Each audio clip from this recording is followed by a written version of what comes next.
Hello and welcome to this week's episode of the Totally Oblivious podcast. I am your host, Caleb, the guy who is somehow surviving his allergies this year, Perez.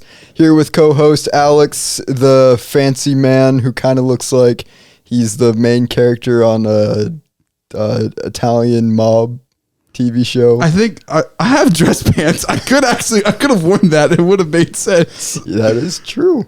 And then guest who hasn't been on here for like 2 years, Andrew Frey. Welcome back, man. I'm back. Like I never left. Like that Never left. Like that bad penny or that bad cold that you just can't get rid of. And I just keep coming back like a disease. Jeez. Yeah. Jesus. Here I am. Black plague and all. Here I am. Now I was going to say this Carhartt jacket, it suits you nice, but Thank you. the mafia analogy that you made, Pruneda's not very Italian. That's not very It's Italian. not Italian. You know what I mean? No, it's definitely not Italian.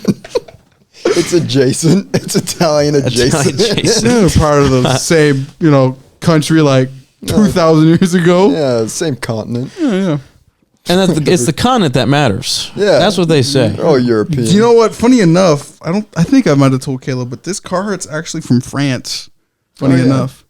Yeah, my girlfriend went to France, study abroad about a month there, about a year ago, and she bought me this Carhartt. Apparently, the French love Carhartt. They think it's exotic. So they're just like, exotic. no, I'm being serious. That's how she described it. The Carhartts over there, they just love them.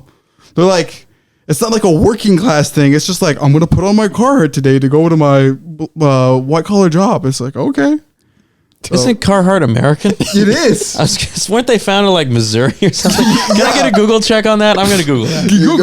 Go ahead. gonna No, do So the French really go, I'm going to a Carhartt today on my day. That's what she said. That's word of mouth from her. And I do like this jacket a lot. That's crazy. It's a nice jacket. You look good. Yes, thank you. Yeah, you're welcome. This is my Jotaro jacket. That's what I like to say. I thought the French would be a little more pompous than to wear Carhartt. Usually they are. Apparently that's what they say. You'd think so, but I think apparently not. I think what she accurately said was it's just like universally popular over there. So it's just like, okay. Yeah, I kind of feel special wearing it because it's so like, oh, you're wearing your American Carhartt. It was probably made in America, but like, this is my European Carhartt. French Carhartt. Detroit, Michigan. Detroit. A little bit more north than we originally thought. It's somehow funnier that it's in Detroit. Yeah. You know what they call Detroit? My dad went to a baseball game in Minnesota. And the people in Minnesota, they're division rivals, the Twins and the Tigers. And they call them Detroit. Detroit. Yeah, the Detroit Tigers is what they call them. Apparently. Toilet. Oh, Jesus. The disrespect. Ford really left and it just destroyed that entire state. Not the city, the state of The Michigan. state of Michigan's in shambles. What else is popular in Michigan? Michigan State, Michigan. Tom Izzo, very popular guy. Jim Harbaugh, or he was. Now he's back in the NFL, right? So he was popular in Michigan. The Michigan Chiller books. Oh, You don't remember the Michigan Chillers? I vaguely remember those. They were in our elementary school library, I think. Good. Yeah. Those are good. You got the stories. Yoopers? the hell are the Yoopers? Upper Peninsula. Oh, Because they've got two-parter up there. That's right. I forgot they have that little like. I don't even know what The to Upper call it. Peninsula. Yeah, There's a Upper college. There's a college up there. The Yoopers. Wait, that's real? Yeah, the Yoopers. That's crazy. Yeah, that's what they are. Fry shows up to this podcast, proceeds to drop facts, doesn't Education. elaborate, then leaves. Oh, Why else am I here? What I just drop random stupid knowledge you didn't need to know and dip I out. love it though. So I can give it to somebody else. Do you know that there's a college somewhere up there, Dad, called the Yoopers? The Yoopers. Yoopers. You bet. Upper Peninsula. That's what it is. I'm not lying to you. Okay. I believe you though. Thank you. I believe everything Thank that you. comes out of Fry's mouth. You know, You I should. told my brother that you were coming on the podcast, and he first frame immediately started glazing. Immediately, started He's like, that man's a baseball encyclopedia. I'm like, Andrew, I just told you he's coming on the podcast. You are immediately glazing. This is insane. And he was just like, oh man, you'd be great as a radio announcer or something on the MLB. I'm like, are you fanboying over my high school friend right now, dog? What is happening? So is he still a Braves fan? Yeah, he will always be. That's like, it's kind of like I think it's a Pruneda thing. He's We all diehard. like it. And he listens to the pod, right? Oh, occasionally, sometimes. All right. Well, make sure he listens to this episode. All right. Andrew, right? Andrew, eat it. My Mariners took the series from your Braves. All right, so just you remember that when you're in October, and we might not be, but just remember we took 2 or 3 from you. Yeah, he just got dissed by his hero.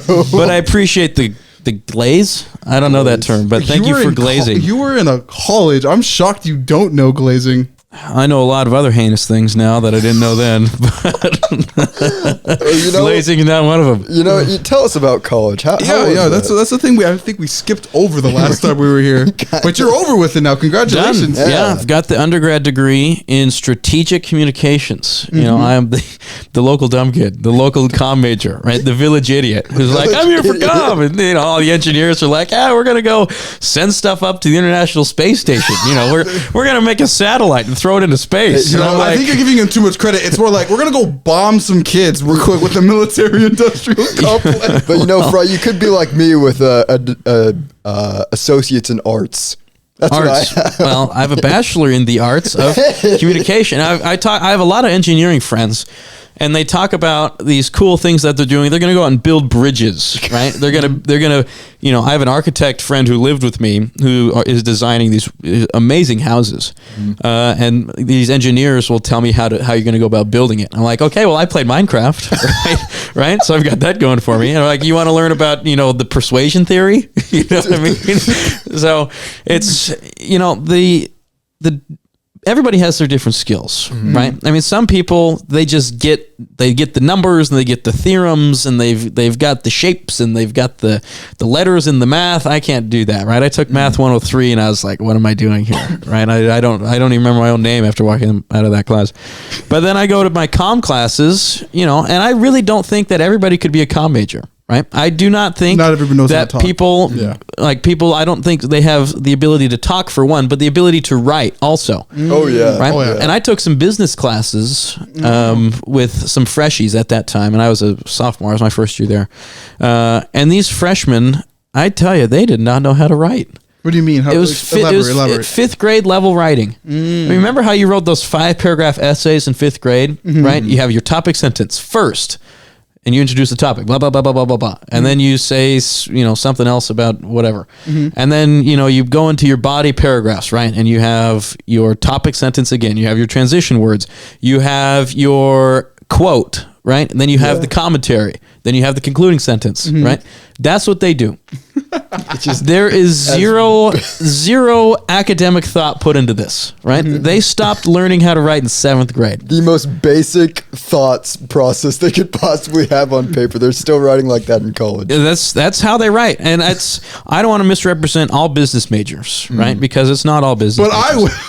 But if you want to be my guest pal, but I'll tell you there are some smart business majors out there. I have not met any, but I'm sure there are. Okay, I am sure there are. You know what makes this funny? My brother's a business major. What year is he in school? Oh my god, I can't even remember. I think he took a year off. He's still on it right now. He's working at Simplot. Wait, he went to school? Yeah, he did. He did. Where does he go to school? He's going to sign up for Big Ben again for that. Oh, so, yeah. The Bend. Good for him. Yeah. Good for him. No, they've got some good progress out there. They really do. Yeah, they really do. But me, no, at Wazoo, it's college. What I found, you can pay tens of thousands, hundreds of thousands of dollars for this little piece of paper, which you might not even have needed. Right. College is about the experience. Right. You go there and you meet people and you have fun. I tell you something. The last 2 weeks I was there in Pullman, right? Our goal, my roommates and I, was to never be sitting around. Never sit around, okay? If we're sitting around, something's wrong. We're either at class, we're doing homework, or out with people, or we're hosting people, right?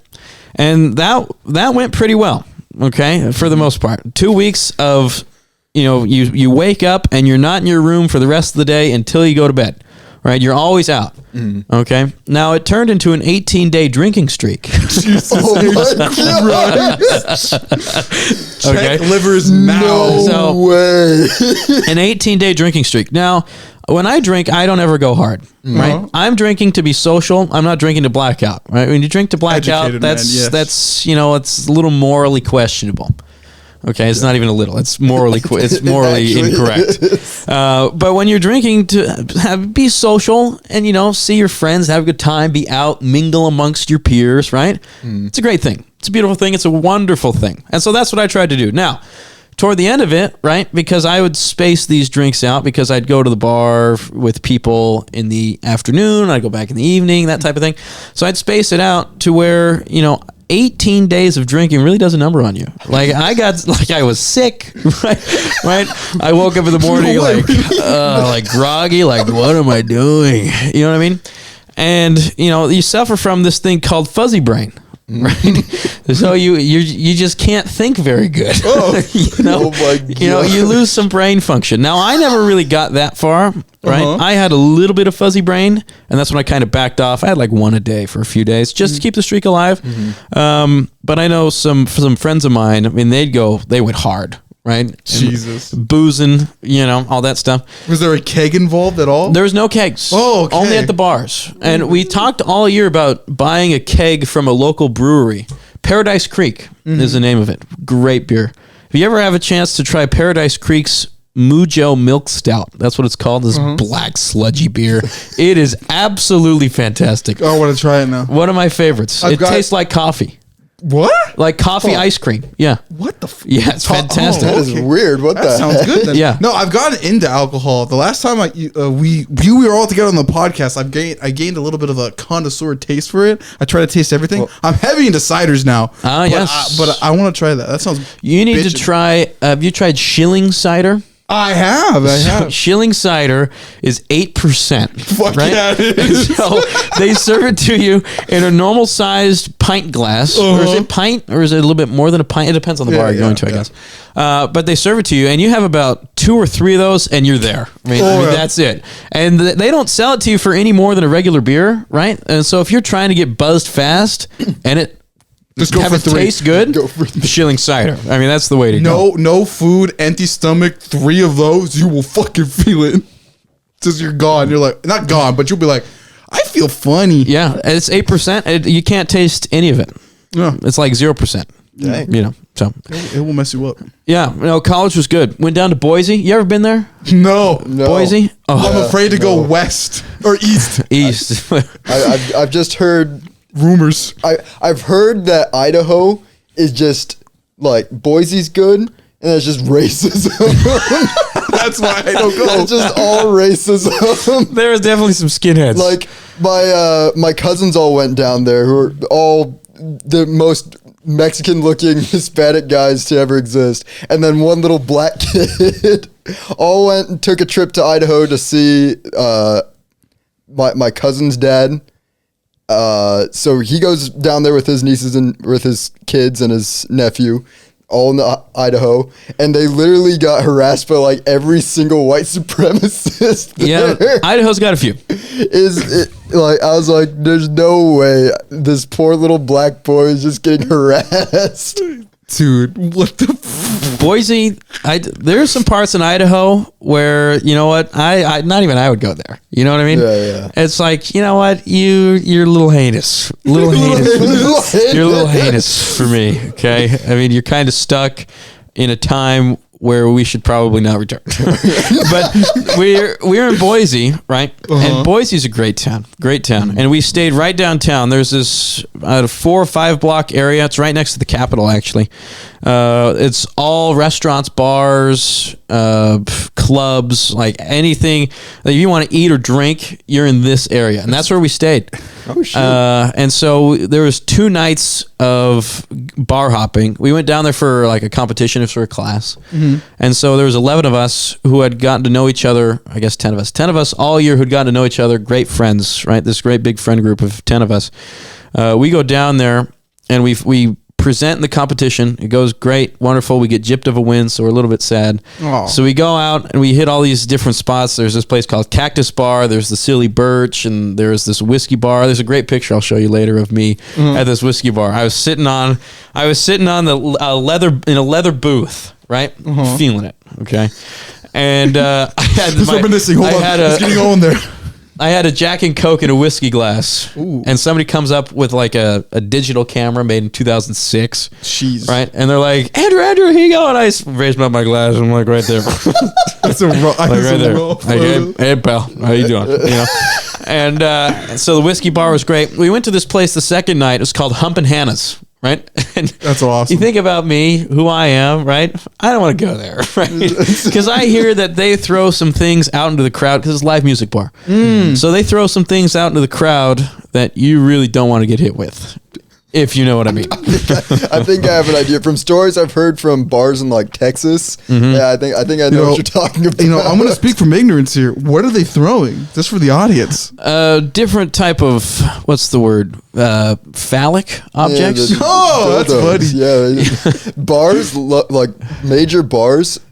Apparently, especially in like conservative eras, they love dildos. Yeah, I look. I do not get it.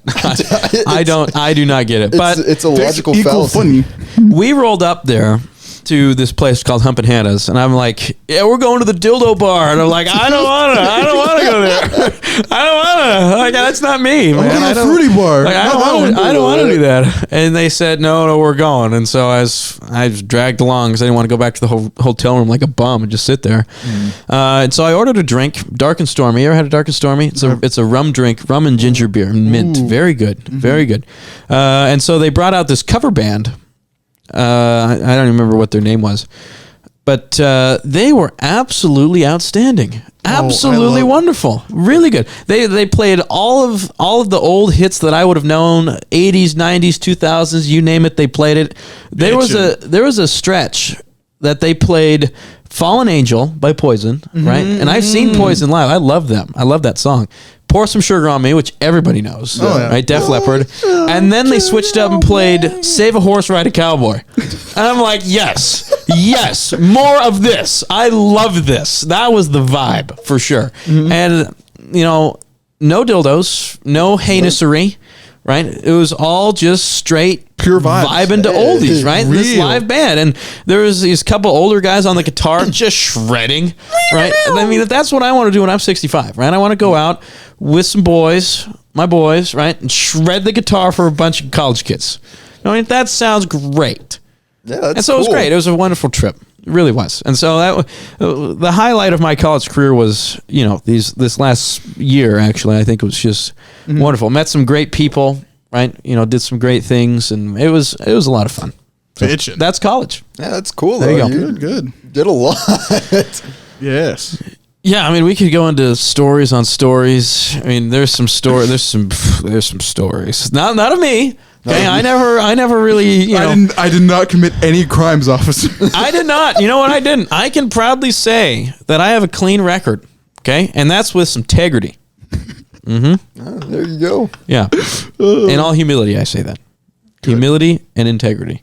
However, my friends. However, I know some people who did some things. And I might have been in the room, but I didn't do anything, officer. Yeah, and the statute of limitations may inhibit me from explaining this on a podcast. It probably is a little too soon. A little bit. Well, wait another, what's the longest statute of limitations? I don't want to find out. I think it's 20 years. I don't want to know. I don't want to know. I do want to find out. I don't even want to have to ask that question. I don't want to be in a spot where I need to ask that question. You know what I mean? If you used made up names and we pretended that this was all hypothetical, could you tell us the story? Hold on, wait a minute. I got you. It was all in Minecraft. It was in Minecraft. Oh, it was in Minecraft. Actually, that doesn't work anymore. By the way, they got off. That got patched. So hypothetically speaking, pool cues got broken.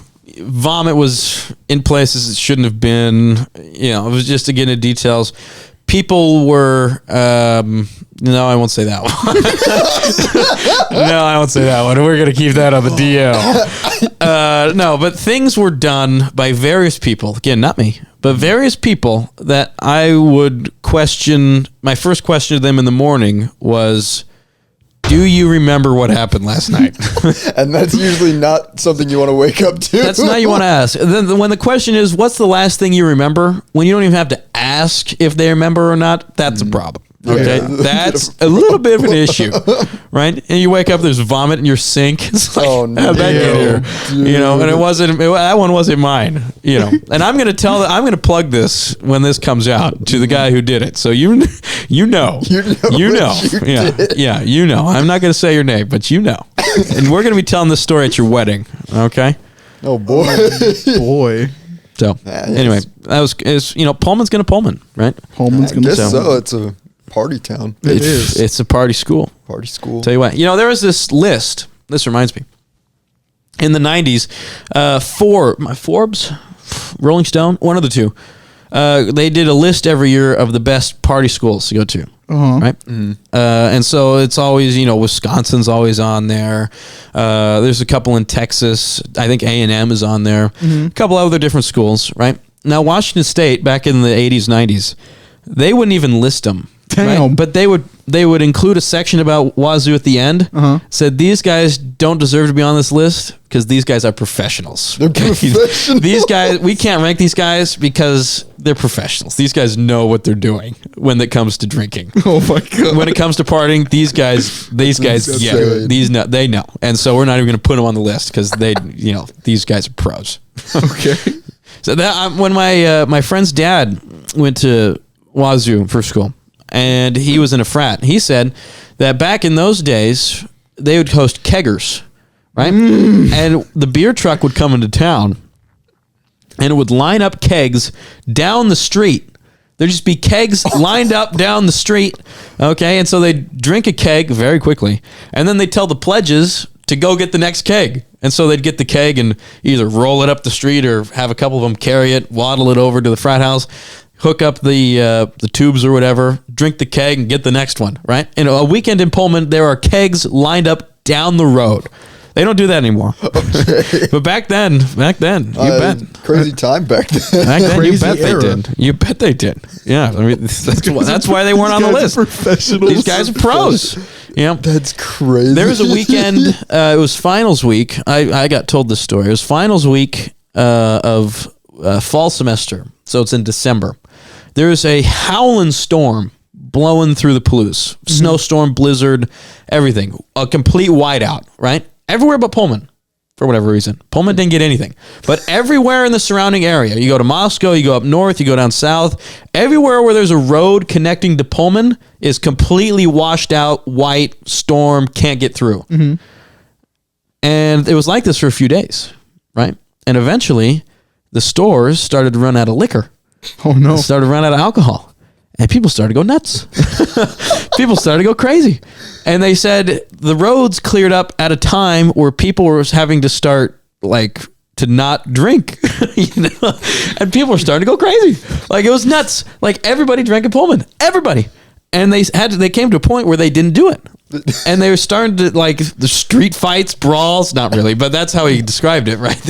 There's a whole bunch of, it's like martial law, right? Law. And so martial law was getting declared because nobody could drink their booze. And so finally these roads cleared up and they got out of town before it really got nuts. But if it had gotten a few more days, who knows what would have happened?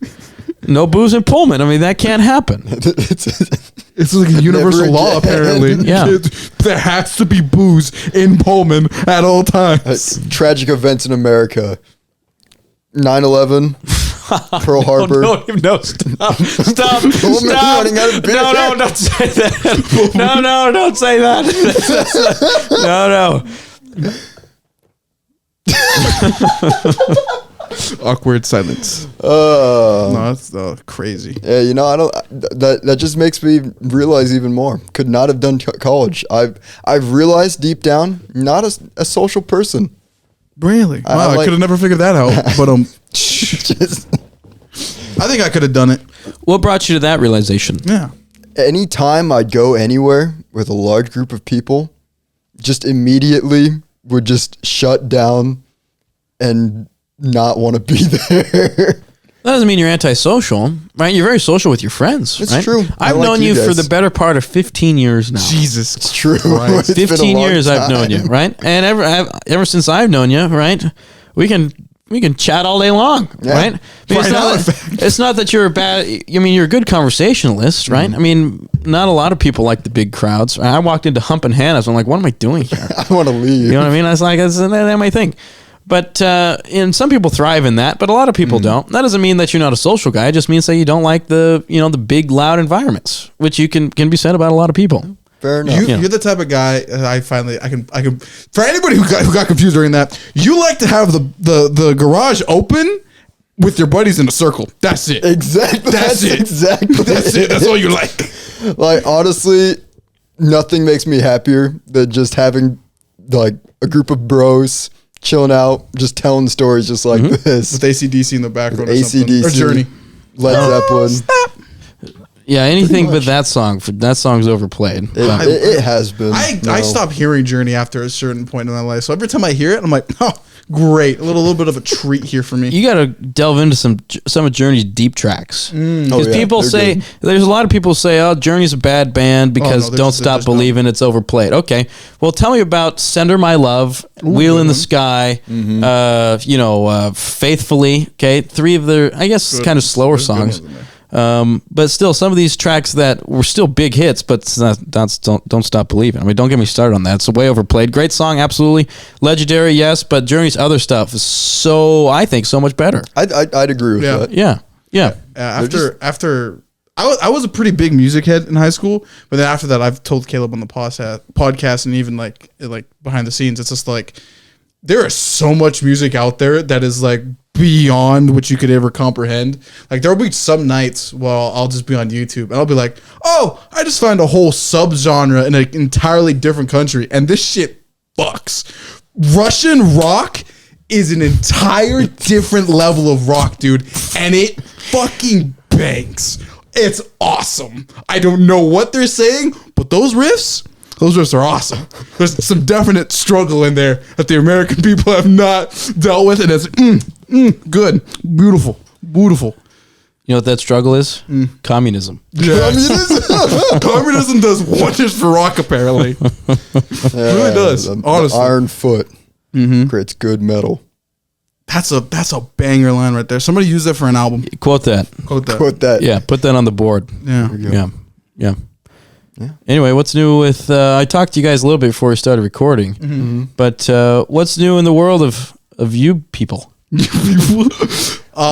for me. Well, you got 155,000 subscribers now. 123. That's, 123. 123. I thought you said 155. No, it's getting closer. Actually, it's 124. Even I got it wrong, so it's not me on the face. 124. Yeah, that's I like that number 124. Yeah, it's double every time. Exactly. Yeah.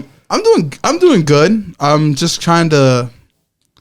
I've realized a lot of things over the past 2 years since you've been gone, and a lot of growing up. What's that mean? Since you've been gone. I'm learning. So I'm full time with YouTube right now. Yep. I'm learning the ins and out of all of it, and just how numbers work, algorithms, how more or less YouTube is like a psychological game. Should have maybe studied a little bit more psychology in Stopey's class, but that's besides the point.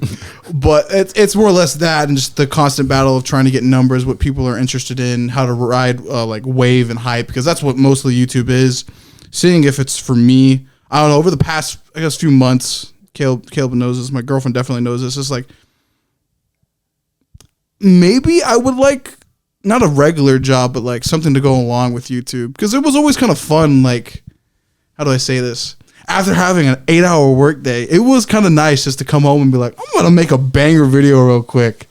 And it was always nice. So I'm currently navigating through that. But for the most part, YouTube's been awesome. Full time, just being able to do whatever the fuck you want. Just being like, all right, I'm going to wake up today, edit for 6 hours, maybe record. And then just be like, I'm chilling by 5, 4, and just be like, all right, guess maybe go to the podcast, maybe hang out with my girlfriend, or do anything else I want to.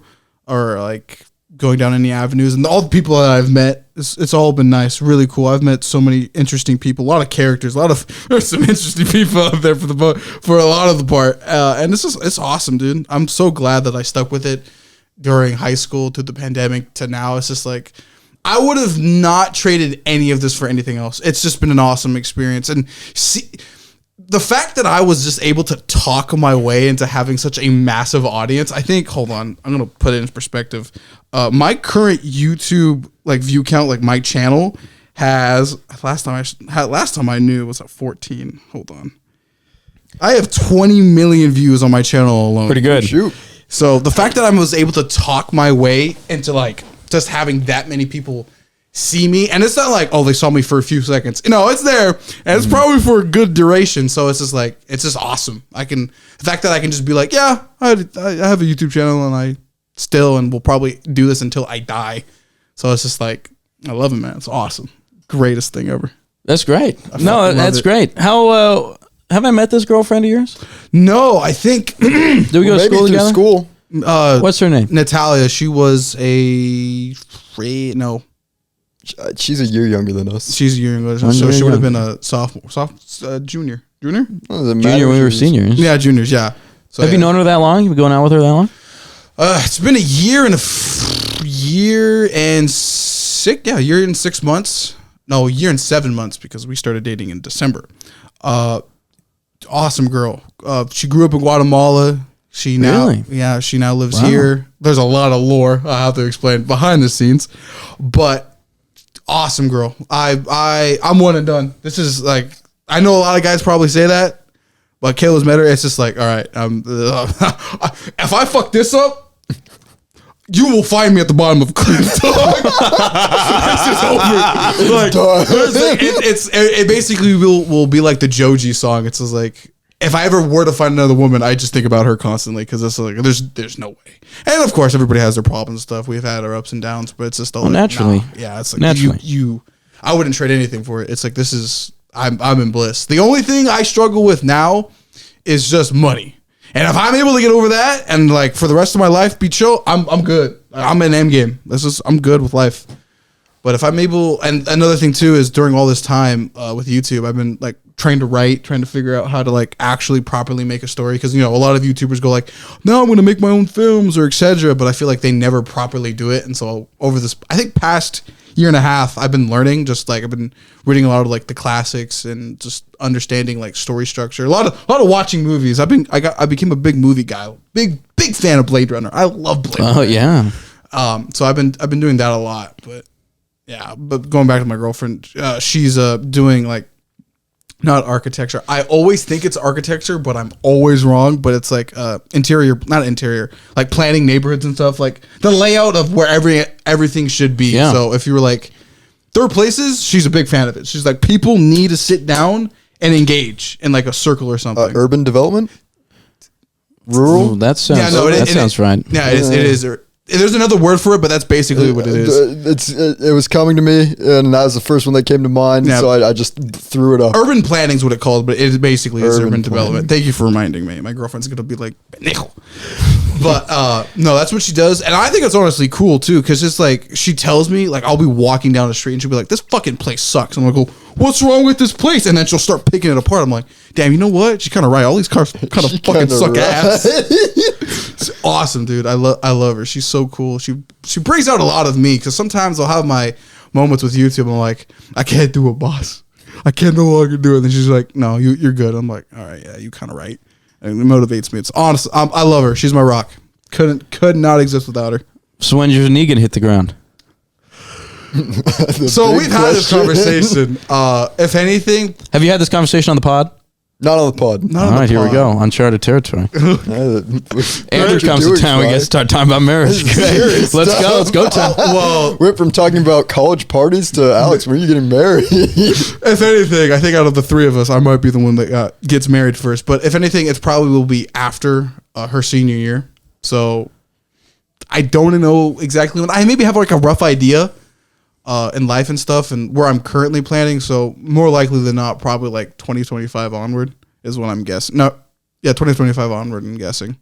Is when you get married or when you ask? Ask and probably get married. I probably would do it within the year or probably like a year and a half. Yeah. As quick as possible. Yeah, because I don't know why people like get engaged and it's like they wait 6 years later. Yeah, I'm no, like, that's ridiculous. What That's are you so doing? stupid. That's ridiculous. No, when you get engaged, it's like, hey, I want to spend the rest of my life with you. Let's get this guy in front of us. Yeah, sign the papers. Get it over with. Time to go. Yeah. Right? I mean, let's do it. Yeah. So the whole engaged thing is really weird to me. It's just a planning period. This is the loading screen. It is. It's just enough time to plan the wedding. That's it. Right? That's what it should be. Anyway, if you have fiance more time than it takes you to plan the wedding. I mean, everybody's got their own circumstances, right? But I think the normal process is to ask the question, plan the wedding, get married, call it good. Yeah. Right. So Yeah, but no, that's great. But everything, if in my world, in my plan, what I would like to do is like, so this is why I brought up the whole like difficulties with YouTube. Is sometimes it's hard to make a decent living. I can pay stuff off with it, but it's just like, man, I wish I could make more. Basic, every human ever. I wish I could have more. But a thing I've been wondering for the past few days is maybe like a trade school. I don't know. I just have so much time. I'm just all like, I wouldn't mind working like 4 days a week. Start doing side quests. Or doing something like that. I don't really know. And my girlfriend, Nat, she was all like, we kind of looked at trade schools, and I kind of like the idea of being like an electrician or something. And I looked into it, Alex being bad with math, always being like 2 years down or whatever. But like shockingly, a lot of the electricians are like, dude, if you're using math, you're doing it wrong. I'm like, hold on. Wait a minute. Is it really not that difficult? I still need to look more into it, but like, I like to do something more than YouTube. And I know I did bring up the writing thing, but that's something anybody can do. Not really though. If you're a business major, not a business major.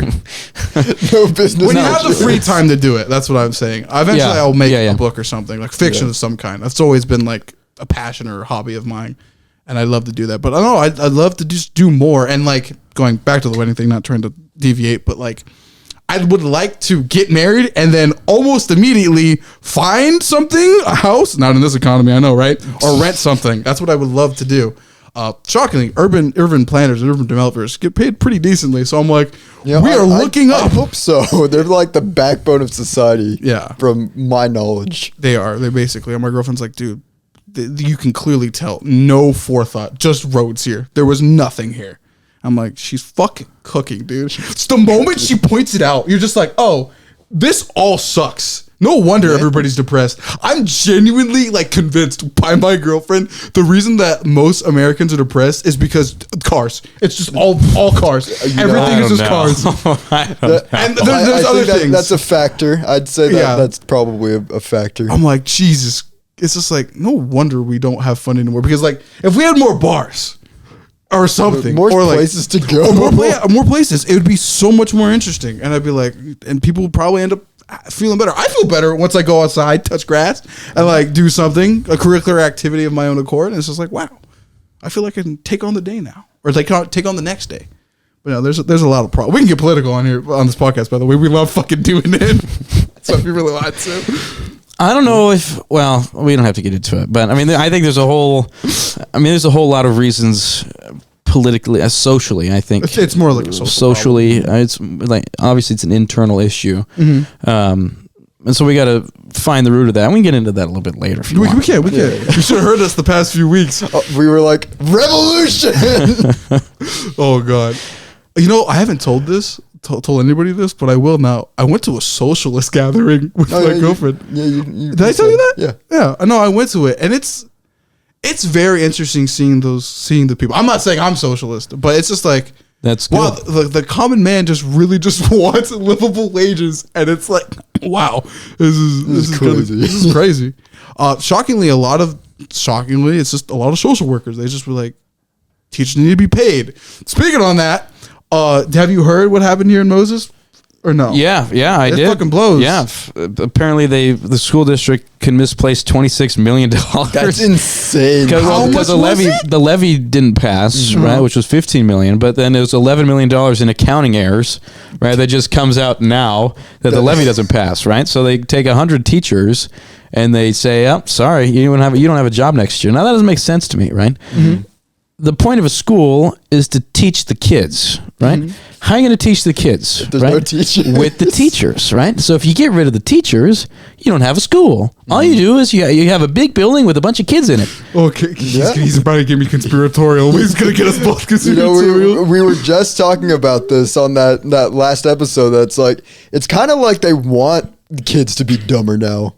Like, hey, I never thought about that, but at the same time, I mean, that's interesting. The internet trenches I've been in my free time, it's just like, man, sometimes I just don't trust my government. I'm just saying. It's like if crazy. At the very basic level, they can't even bother to like make sure the schools are properly funded and like have teachers and give the teachers a good working environment. It's like, Right? What are you guys doing? I know it's not good. No, it's bad. It's not good. And my mom is a teacher. Both your moms are teachers. Yeah, that's right. I know I have a bunch of friends whose moms and dads are teachers, and luckily they're tenured enough where they're not going to lose their jobs, right? But it's affecting all their colleagues, their friends, right?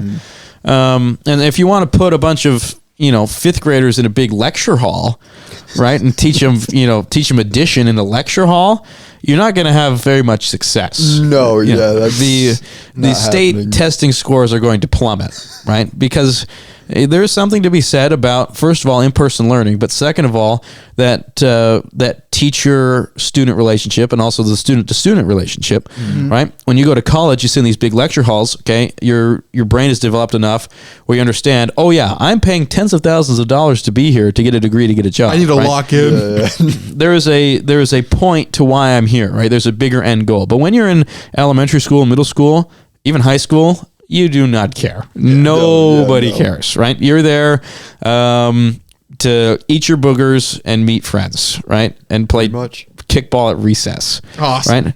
And you're not there to learn. Learning just comes as a side effect. You know what I mean? So if you entrust these kids with their own learning and you say, we're going to put, if you're going to take initiative for your own learning, right? You're going to put that in middle school or elementary school, which is what's going to have to happen with all of these teacher layoffs, because the classroom size is going to double or whatever, right?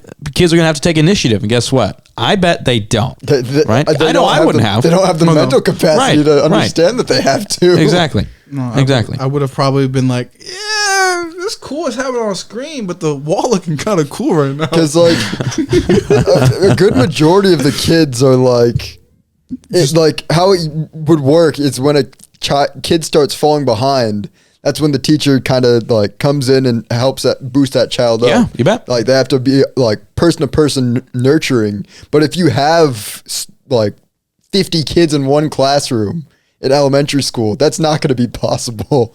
Not saying that that's what's going to be the actual number, but the reality is, once you have too many kids under one person's responsibility, it becomes a lot. Yeah, because it's a lot the way it currently is with 20 kids. Speaking from a kid who always was not at the level he should have been at, because I think me speaking when I was younger, I just didn't care that much. I had way too many interests going in my mind. So when you had a classroom of 30 kids, 20, what was it, 25 or 30? It was usually 20. It's 25. Yeah. Okay.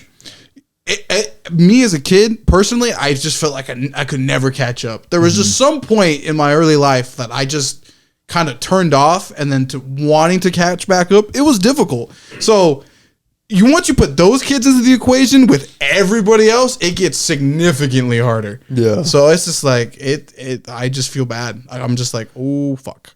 Yeah. This is no bueno. I think our school district's going to be screwed for a little bit, at least a few years. For a little bit, yeah, a little bit, and it'll take them some time. I mean, the kids were already behind after COVID and stuff. So yeah, I know, it's bad. Yeah, living in a post-COVID world's kind of wild. It's there's so many. Maybe this is a question we should ask, because we're far from it now, and we're all basically we're men. We're all grown ass men, which is wild to say. But can we all feel the difference? Not as individuals, but culturally speaking, because it does not feel the same. Everything just feels off and gray is what I would describe it. I don't know about you guys. I'd say everybody's a lot more disjointed. Because it's I don't know, that there's just for me personally, I feel like there's nowhere for me to go. Even if I wanted to socialize, there's nowhere I'd even go to do that. So I just don't even bother trying. Mm-hmm. And honestly, even at home, there's it just feels empty. There's no one to talk to anymore. How about you? That's true. I know a lot of people who were feeling that way during COVID. COVID was a rough time for me, as it was so many of us. But I was talking with a friend of mine whose mom is a first grade teacher, right? And these kids went to kindergarten online, right? And they come to first grade. It's their first year at school, right? These first graders, they don't know how to talk to people, right? They don't know how to interact with people, right? They had it took them a long time to make friends, right? A lot of them socially awkward, right? Because they were inside for a year, right? When you're 5 years old, the only people you know are your parents, right? And Maybe a dog. And when society tells you don't go out, don't see people, don't do anything, when you're young, right? And maybe your parents have know people who have kids your age too at 5, right? You're not going to see them, right? At 5 years old, you're not going to get on Xbox Live and play Siege, right? You're not going to get on Roblox, right? At 5 years old, no, you're not going to do that. So, I mean, these young kids who are starting to develop what are usually, very important social skills in the 4 years old, 5 years old, 6 years old range, didn't get that during COVID. And I think, from what I understand, they're still, even now, still gaining those skills that they would have gotten 3 years ago. Yeah, because I'd imagine most people or most kids going into kindergarten now were toddlers or babies when the pandemic hit and everybody was in lockdown. So the formative years that you gain of just interacting with random people at the store or just your parents, friends, kids, or whatever, family, you just don't have that. If you don't have that at that time, you're just not going to know how to make friends at all. Because for me, I always had family growing up, right? I always had kids around my age. Mariah was always here. So I knew how to interact with other kids. But just imagining a kid that has only ever been around adults their whole life, and then now being in a group of other kids, they're just not going to have any idea how to interact because they wouldn't really know the concept of sharing and stuff like that because you never really had to. I want to hear the war stories 20 years from now. People just been like, how was first grade like? Man, it fucking sucks. Yeah. I want to hear it. We were all just sad in class. We just our moms. The amount of times my mom came into my room and said, Alex, was this how you felt during kindergarten? Because all of our generation is just giving the tea about our childhood now. Yeah. And she's so we've reached that age. Yeah. It's are you good? And I'm all it's a bit late on that, Mom. You're going to finally being a parent now with all his issues. I don't blame her, but it's just I want to know what those kids think. Because our problems were very minute, very similar to millennials. But I'm curious where that generation will be. Gen Alpha's fucking insane. They're done. It's over for them. I don't know what Beta's gonna feel like, right? I think that's the new name. One. What's after Beta? You're gonna go Gamma? We're gonna just run through all the Greek letters. But no, I honestly, looking back on my childhood, I think I had a pretty good one. Me too. I think I vibed up until 8th grade, pretty much. I said mine was decent. Could have been better in some regards, but I couldn't complain anymore. I wouldn't take anything back. I loved it. I don't think I would either. Nothing. No, great. It was really fantastic. And to your point, I think that those kids who grew up in the COVID stuff in those formative years, as you said, they'll eventually figure it out. Yeah. Right? I watched this video on YouTube. It was Gen Alpha humor. Right? People in middle school, making these meme compilations. These are some of the worst things I've ever seen in my entire life. And they're not funny. They're stupid. It's horrible. Okay. And we grew up with Vine, right? Yeah, we had Vine back in those days, right? And then we had, now we've got Instagram Reels and YouTube Shorts and all that stuff. And TikTok, of course, which hopefully will get banned. But, we had all of these things. We were at I want to say peak internet times is when we that was our childhood, right? And so we made all these memes, and there's a whole bunch of funny people, right? Famous, not famous, but people who went viral our age with all these stupid funny videos, hilarious, right? Yeah, these meme compilations, the memes that our generation make are hilarious. I love them. They're creative. They're so good. And then you look at memes just from people who are 5-6 years younger than us. They are horrible. What are you doing? Horrible. It's terrible, and I don't know what happened to them. I don't know where their comedy went from, A tier, our generation. Maybe I'm biased, but it went from A tier to what happened? What is this? I will say this: the constant trend of younger generations using Gmod or Source Filmmaker for memes, I will always love. Perfect. I love how that's the fucking base standard for memes that eventually become top tier. Love it. Love it. The whole skibbity toilet thing, I will never understand. The lore is insane. Apparently, somebody in our comments on the last video that we had, where we're talking about skibbity toilet with my nephew, because he's one of those children. But like, apparently, there's like insane lore and power scaling behind that. There's power scaling. Hold on, I gotta lock in real quick when I get back home. I'll come back with the analysis. Apparently, that's a whole podcast to itself, just analyzing that. What but it's the like, fuck? I don't like when I see any videos of it. I'm like, what am I even looking at? Like, it's just a Gmod character stretched out proportions. It's not even anything. Yep. They love those.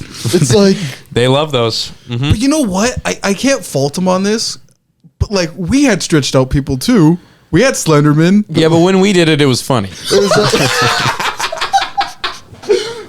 had our stretchy ones. We had our tall boys. It's like, but like the way I always see it is when we did those kinds of memes, like there's at least, it was like ironic. Like we do that in a way that it was like, yeah, we're doing this because we're going all out because it's stupid. We think it's stupid, so we're gonna make it even more over the top stupid because it's funny. Mm-hmm. Now it's just over the top stupid just because it is. Yeah, there's no they're rhyme or reason. Funny.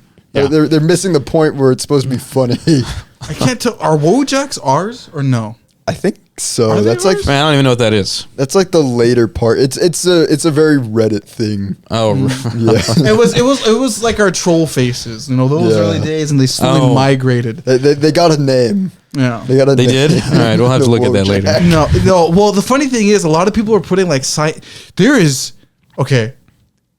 memes have been around for such a long time now. There's just like a whole like historical study on them. There's like scientific terms being used. Like some memes will die out, but I don't know what this term was called. But the ones that survive will then fit the niches of what died out. The ones that survived. What was that called?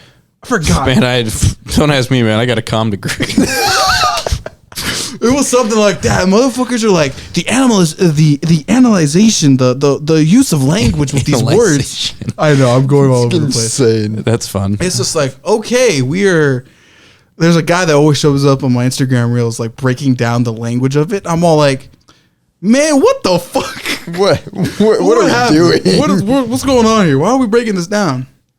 It's all over the place, man. It's crazy. But I do say our memes were funnier. They were? I do get lost in the new ones. The MLG memes will go down as some of the greats. Oh my God. It was very clearly thought out to be just like ridiculous.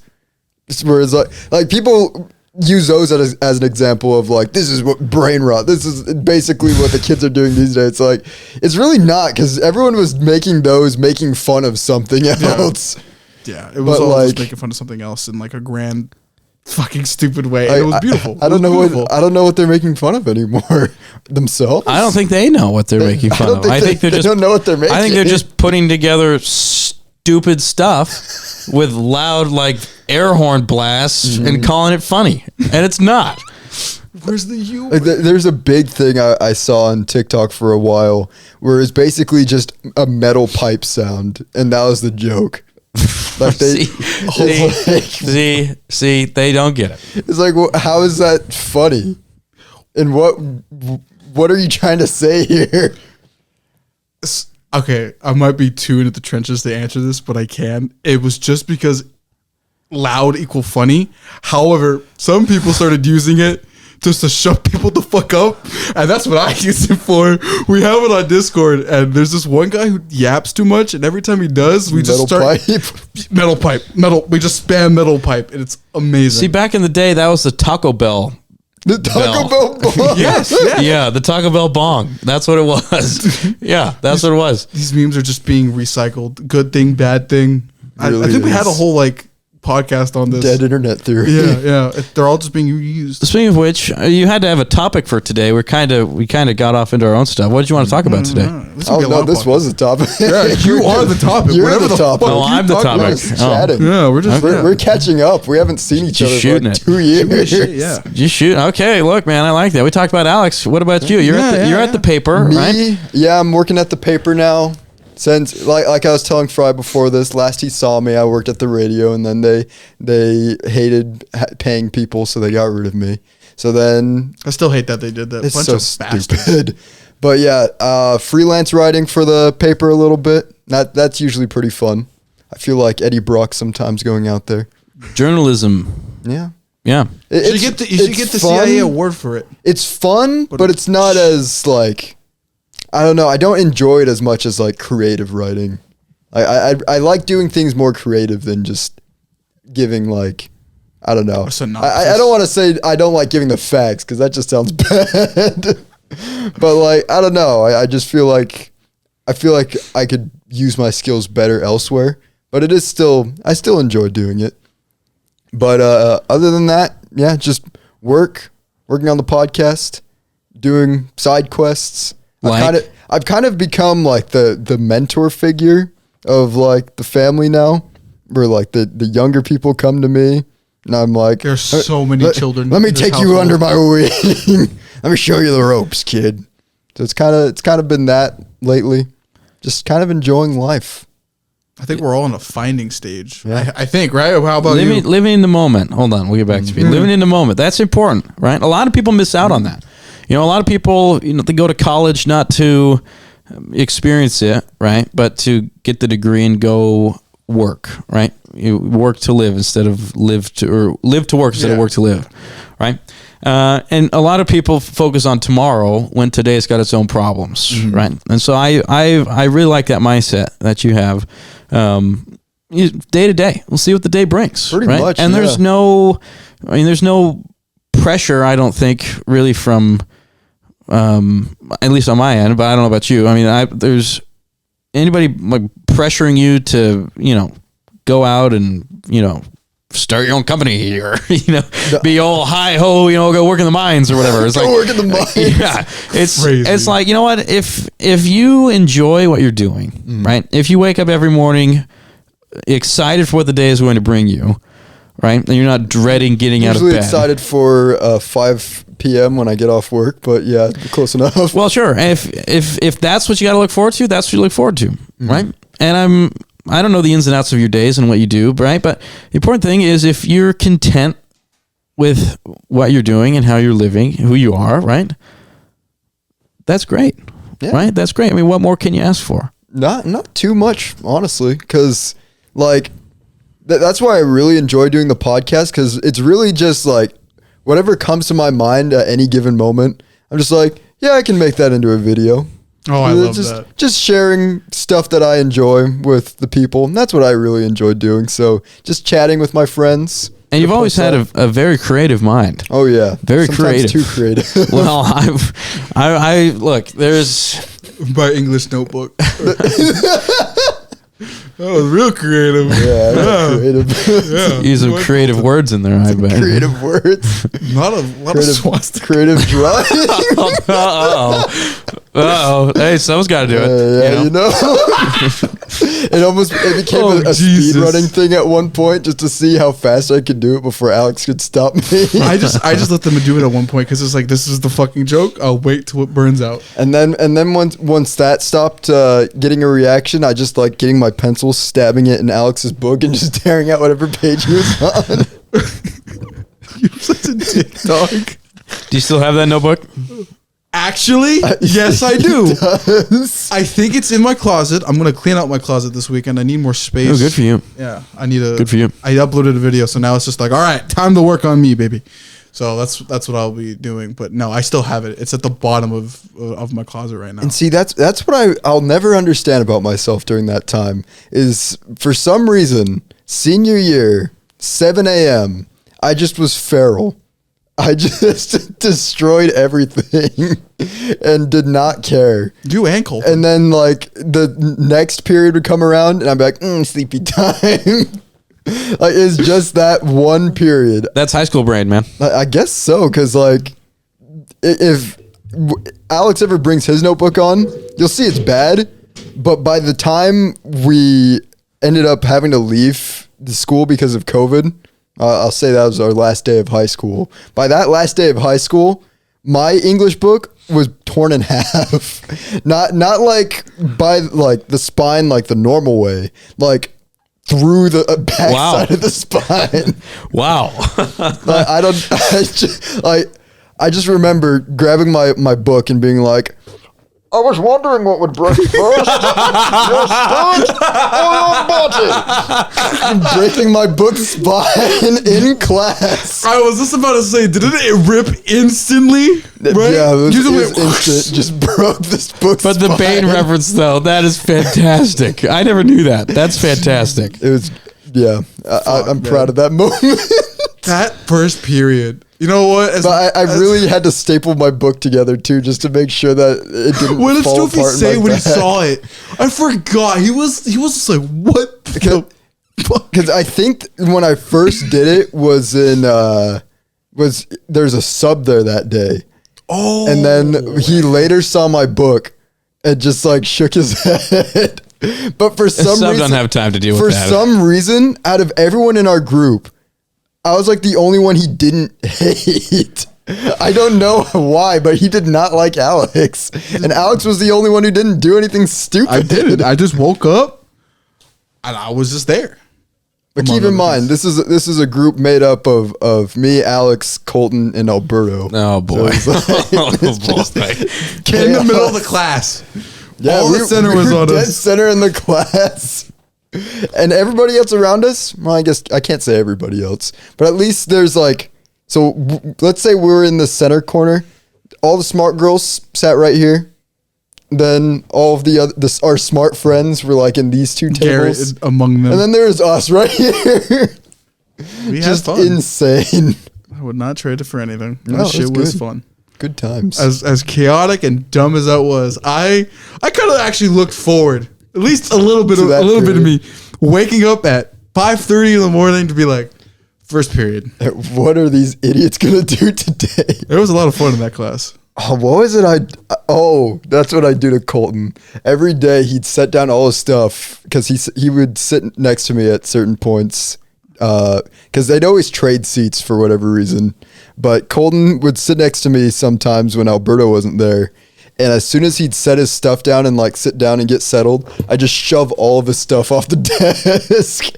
And I did it so consistently that one day he just like lost it and just like flipped over my entire desk with me in it.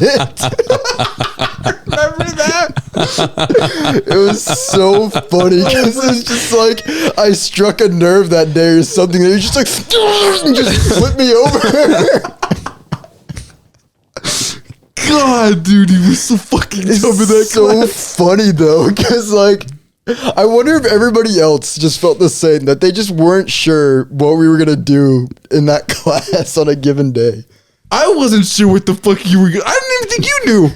I didn't. There was a day though where I remember like we're quiet that whole class period until for some reason I there's a podcast episode where I have this rant, but I start talking about this movie, A Ghost Story, and how much I hate that movie.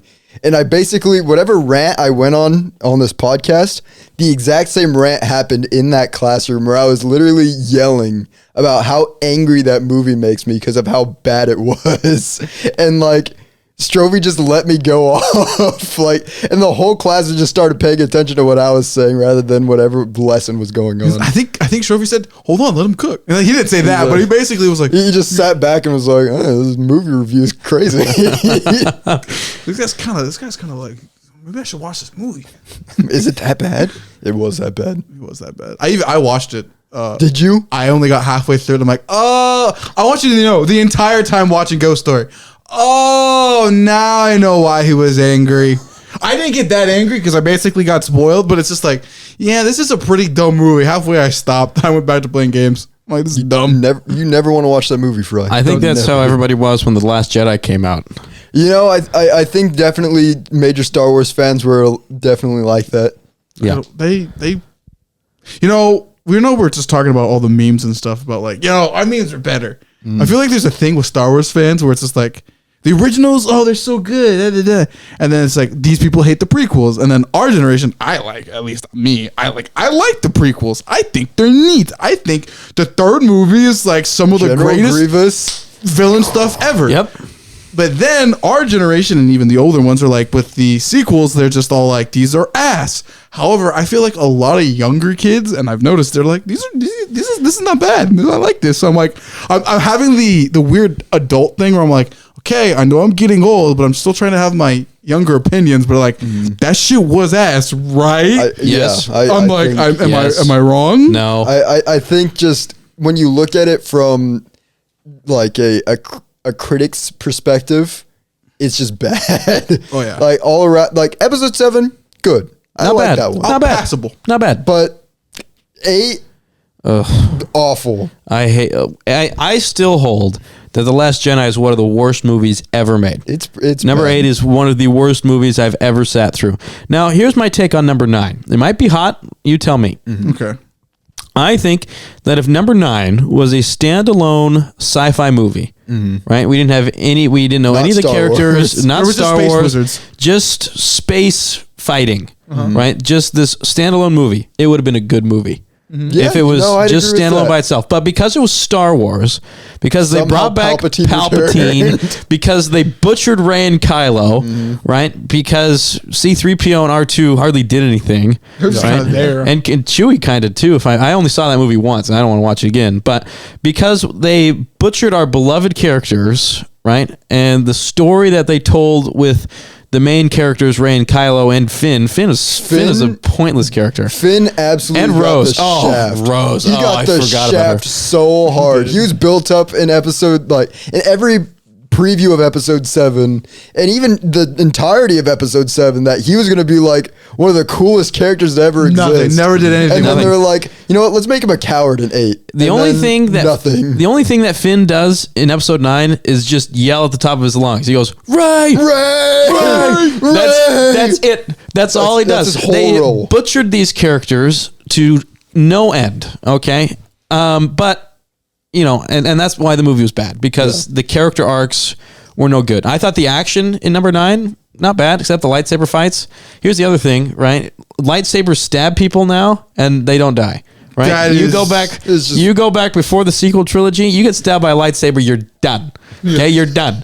Right? If only Obi-Wan had known Force heal, so he could have healed Qui-Gon when he got He would've been stabbed by Darth Maul. fine. You know, all you got to do is channel Rey, right? Because Rey's such a dumb protagonist. I can go on and on about Rey, but she gets all of her Force powers for basically nothing, right? She doesn't get taught. She gets nothing. She gets Force heal because the plot needs it, right?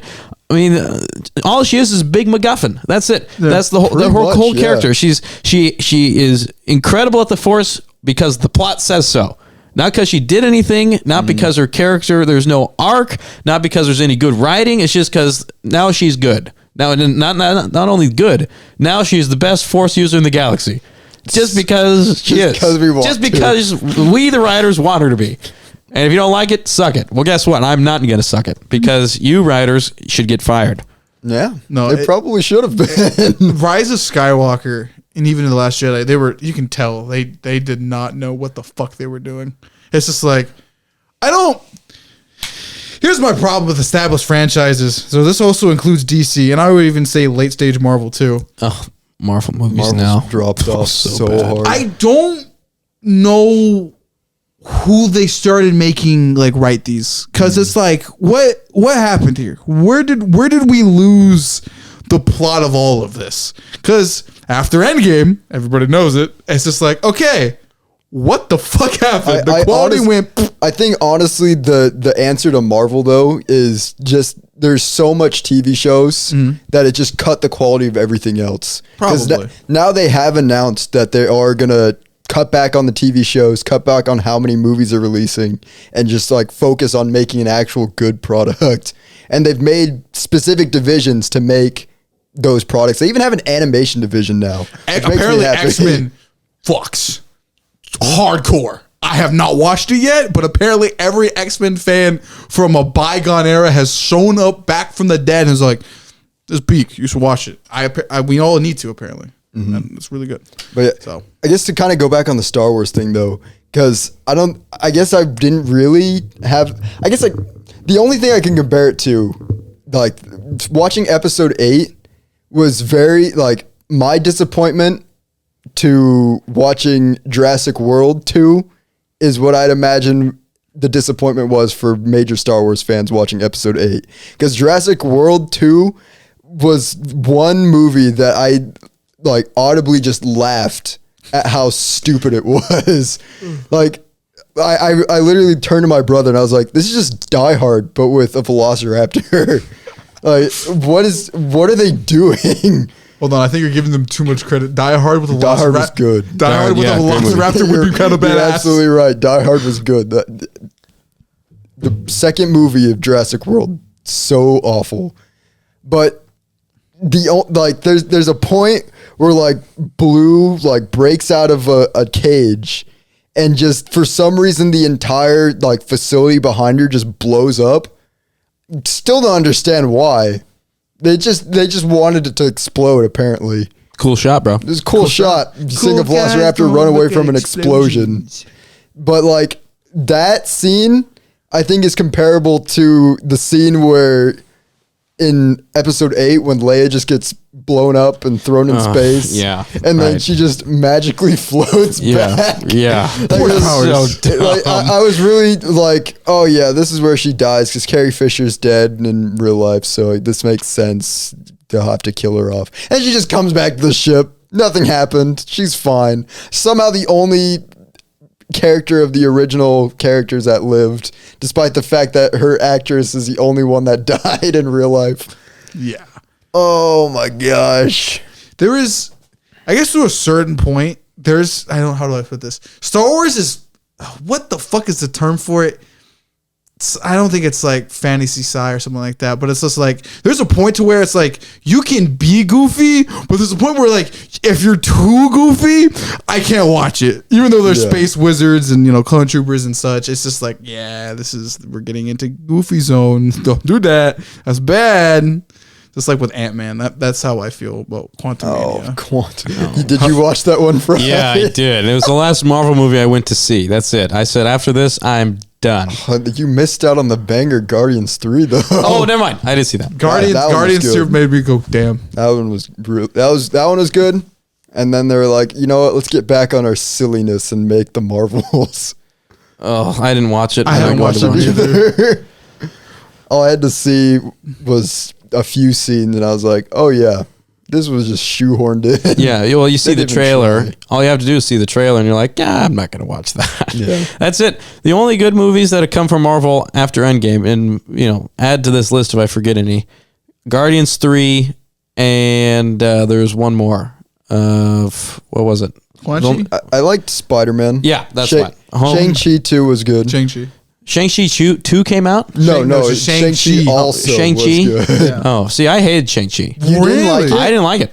No, I didn't like it. And I can't remember why, because I don't remember the movie. I remember watching it. I remember there was some dragon and something. There's some like hidden forest they got to find. It wasn't memorable. There's nothing about it. It's like, oh, that's cool, right? I mean, they do kung fu, but like, great. I think it was the kung fu that got me into it, but that's a fair take. That is a fair take. Yeah, there's nothing it's just copy paste. Because honestly, they haven't done anything with the characters since that point. So No, they haven't. And I think Awkwafina is one of the least funny humans alive. Fair. And they try to make her funny. I just do not think she's funny. They like putting her in everything. Everything now. Everything. It's so weird. They put her in the new Little Mermaid and gave her own song, like original song. Huh?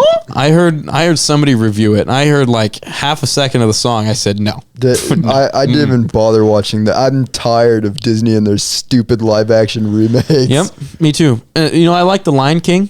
I went to go see the live action Lion King. I thought it was good. Because anything James Earl Jones does, I'm like, yeah, I'm in. But at the same time, they put out these other like they're gonna do Snow White and the 7. They're not dwarves anymore. It's Snow White and it's Snow White and the 7. 7 guys who work in a mine. No, they're not even dwarves. Like they're like full size people. Oh, okay. Now you lost the plot. I should have say full size. That's probably not right. But they're 7 grown ass men, 6 foot tall people, right? and they're none of them.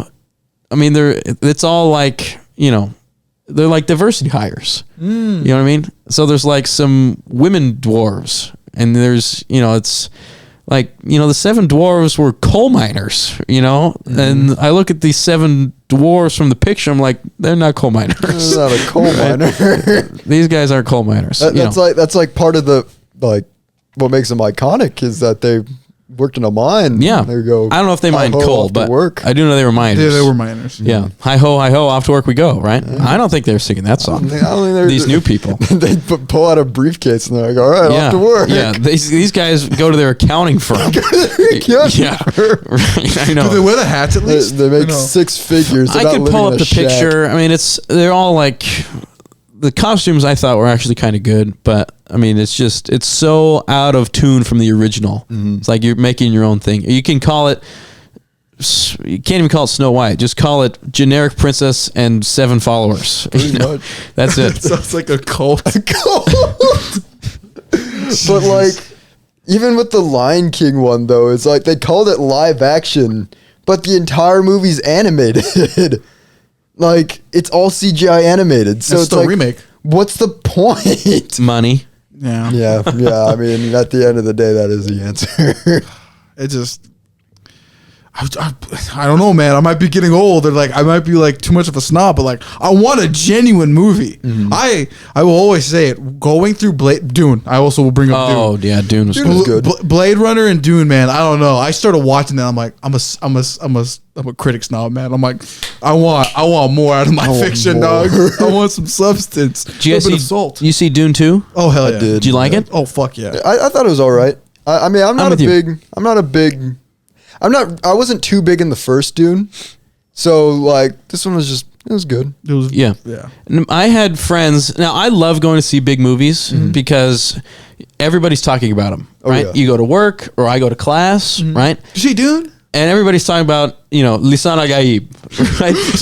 Everybody, like this guy that I know, great guy, name's Nick. Love Nick. Okay, he walks into class and he goes, before he even sat down, he's walking across the room. He looks at me and my boy Thomas. He goes, "You guys see Dune 2?" And we're like, "Yeah." And he goes, across the room, he goes, "Lisan Agaib." Like that. That's like, that's funny.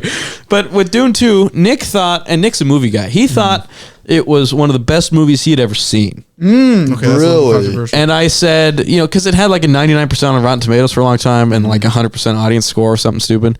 But I went to see that movie and I said, you know what? That's a solid 7. That is a good movie. It's good. It was enjoyable to watch. But is it the best I've ever seen? Absolutely not. Absolutely not. No. But was it good? Yes. But a lot of people in my classes were talking about this, men and women, right? And you know, women don't typically go see these sci-fi movies, but it's Timothy Chalamet, so of course they're gonna go see the movie. One thing I will say, I could not fucking take him seriously at all. Every time he yelled, I'm like, dude, if I was in that room with you, I'd stab you. See, You you're not stab Lisan Agaib? I would. I'd be like, I'm gonna test your fate, dog. But you know what's really funny though is I watched the Wonka movie, something I wasn't planning on watching at all, but I watched that and I watched Dune 2 like pretty much back to back. And I actually think I like Timothy Chalamet in Wonka a lot more than in Dune 2. He's not supposed to be the good guy. No. Paul Atreides, right? But I just thought his acting performance in Wonka Oh, was that's better. right. Oh, yeah. okay. All right. I thought he was he put on a better performance in Wonka, I feel.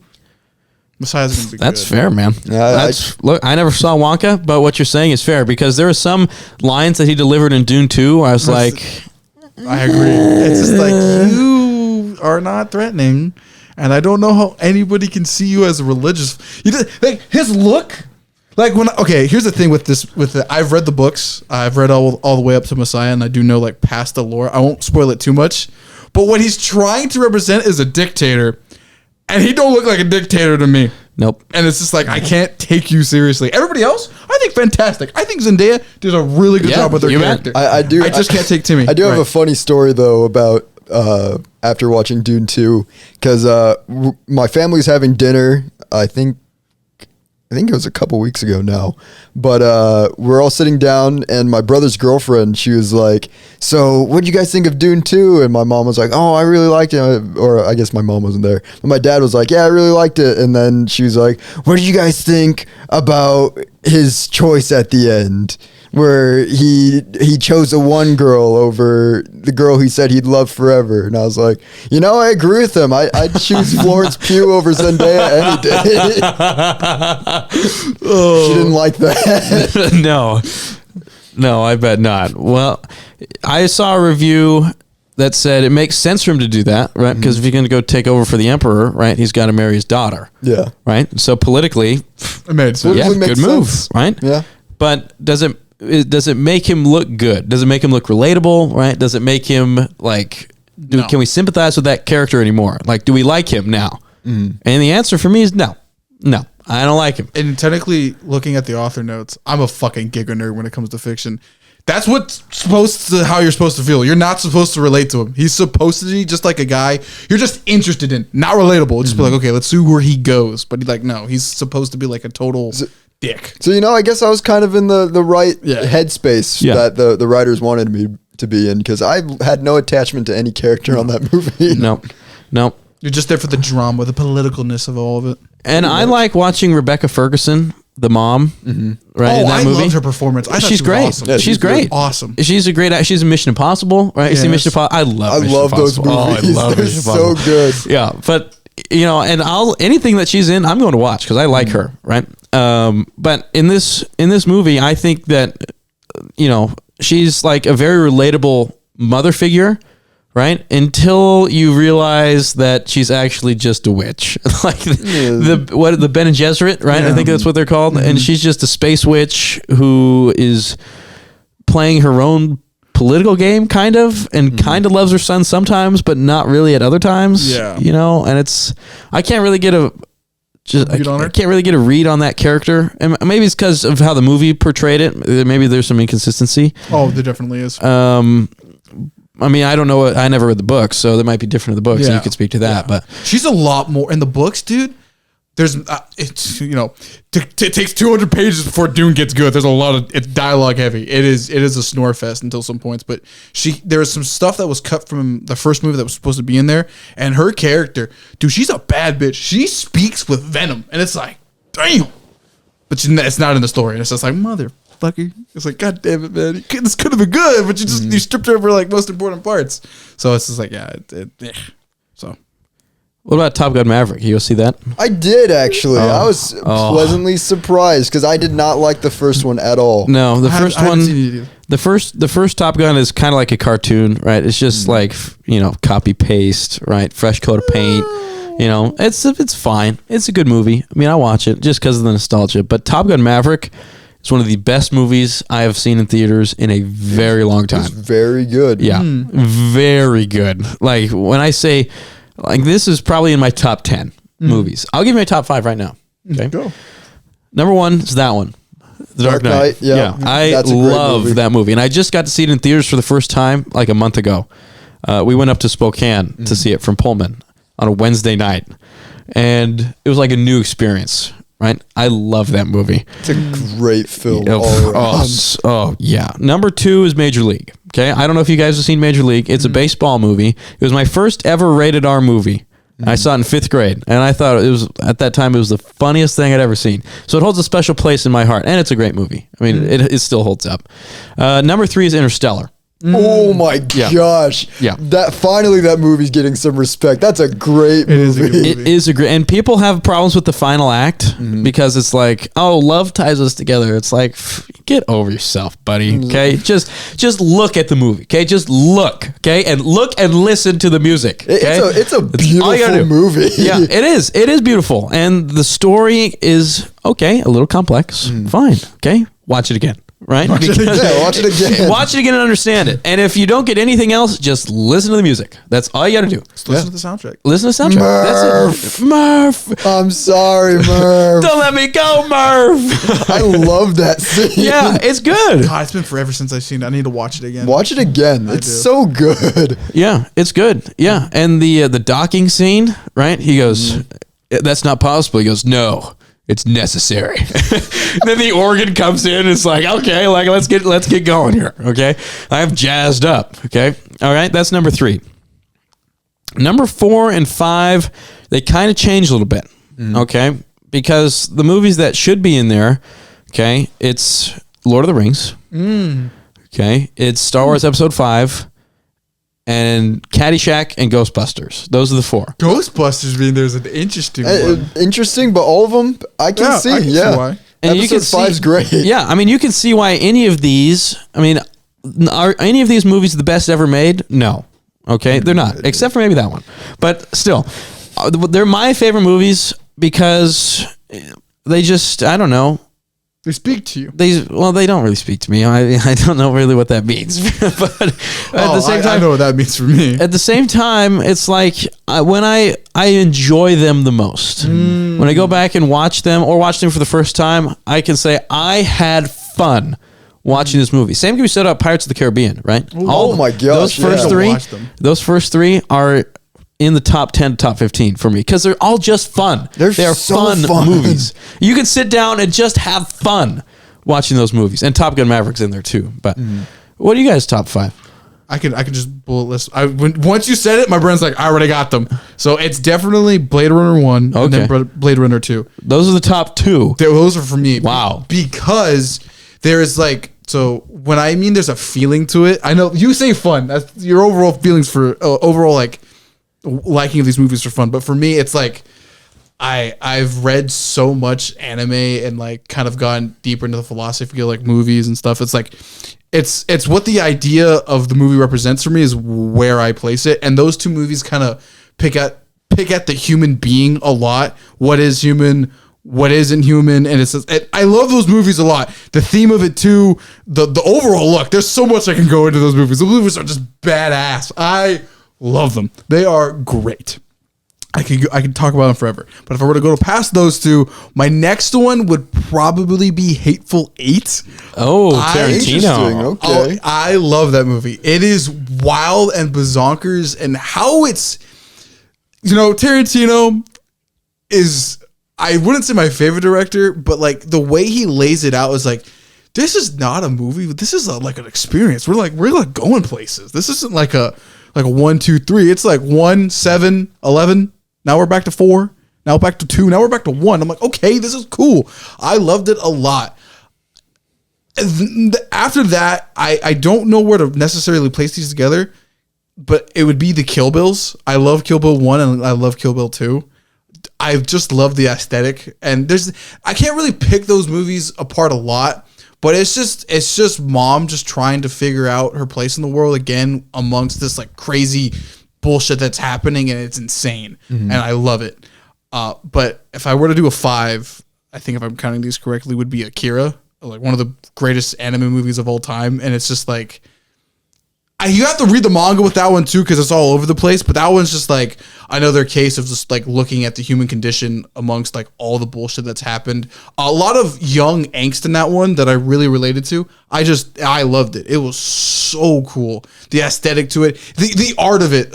I can go to a whole different tangent about the art of movies, but like the actual art of that movie is honestly fantastic. I would pay a lot of money just to get one of those cells. It is honestly gorgeous. I love it. But those are mine. I think if I counted correctly, those are the movies I always come back to and be like, this is neat. Pirates of the Caribbean, though, all of them. I love them all. They are definitely in the top 10 for me. I don't know what Cassius was talking about when he said he didn't like the Pirates of the Caribbean. He just doesn't movies. get it, They're bro. great. They're fun. They're such fun movies. Yep. Johnny Depp, he just makes Jack Sparrow. That's such a fun character. It makes you want to be a pirate. It does. It really does. It does. Yeah. What about you? Top 5? God, it's really hard. I don't think I could possibly like rank them, but I definitely say my favorite Marvel movie is definitely Deadpool 2. Okay, yeah. That one. We need to watch through together. We will. But like, It's coming out this summer? August? Yeah, July. Oh, July. Yeah, Okay. I think it's like July 27th. I All think. right. But yeah, Deadpool 2 will always hold a place in my heart because I just love Deadpool as a character. I always liked. I gotta always have a Christopher Nolan on that top 5 list. He's probably the greatest director of all time. I'd have to say Inception's probably my favorite one of his. Yeah. Just, I love that movie. It made me cry like the first time I watched it. Damn. With the part where he has to like let go of his wife is just hit you right in the feels. That's a great movie. And Leo's great. Leo is great. Everybody in that movie is just so good. Yep. Like my little. But you know what? I'll give an honorable mention here. The Prestige. Ooh, that's a good another one. great movie. Have you seen that one? I saw Insomnia, but not The Prestige. The Prestige Prestige is is good. so good. Is that Hugh Jackman? It's Hugh Jackman and Christian Bale. Yeah. Both magicians. Yeah. Gosh, dude, It's on my list. if you like, I'd say if you like The Dark Knight, you'll like that movie. Yeah, there's some It's so crossover with good. that. It's kind of weird. It's literally so good. If I were to also give an honorable mention, it would be the Dollar Trilogy with Clint Eastwood, like all of his cowboy movies. Oh, yeah. And you know, I love all three I of was them. just about to say that The Good and the Bad and the Ugly. Yeah. That's I think that's gonna have to be on my top 5. So I got 3 now. I think Jurassic Park. I gotta have Jurassic original? Park on that list. Yeah, the original. Just that's a fun watch. I have good memories just rewatching that all the time as a kid, like being 3 years old and me and my dad just watching it when it comes on TV. 'Cause he knew how much I love dinosaurs, so he just turn it on and be like, "This is the greatest movie ever." But man, what's another one I really enjoy? It's hard. I've seen so many movies, especially movies recently, that I've really enjoyed. Because I really like Godzilla -1. Oh God, that was so good. Have you watched it? No. Dude, you need can't to even watch it right Put it now. on the list. If you have a VPN, you can watch it in Japan. God, it was You so can't watch good. it anywhere else right now. But Interesting. that's a great movie. Like you think you're gonna watch just a Godzilla movie, right? Just monster destroying stuff. Bro, we were crying in the theater watching that movie. Sad. I don't know. Emotions went through our bodies that moment. I didn't think I was gonna have an experience with Godzilla like that, dude. It's really good. I honestly Extremely recommend good. it. It's I like that's the best movie that came out last year without any argument. That's 4. I can't think. Are you a real movie lover if you can't come up with your top 5? It's hard because, like I said, I've seen so many know, I know. movies. But you know, I'm just trying to look through. I'm in my brain trying to look through our movie cabinet of all the movies we've ever owned. I guess Prince of Egypt is another one I like. That's just a random tangent. Love that one. I might have to say the first Indiana Jones. Oh, I yeah. think Raiders. That's on my top That's 10, a too. good movie. Yeah. I love that movie. But when you talk about... Oh, you know what? Saving Private Ryan. Yeah. I was about to say, Yeah. what was that That's a one? great movie. Yeah, it is. But you want to talk about Raiders of the Lost Ark, right? I think Last Crusade, the third movie, gives it a run for its money as like iconic status.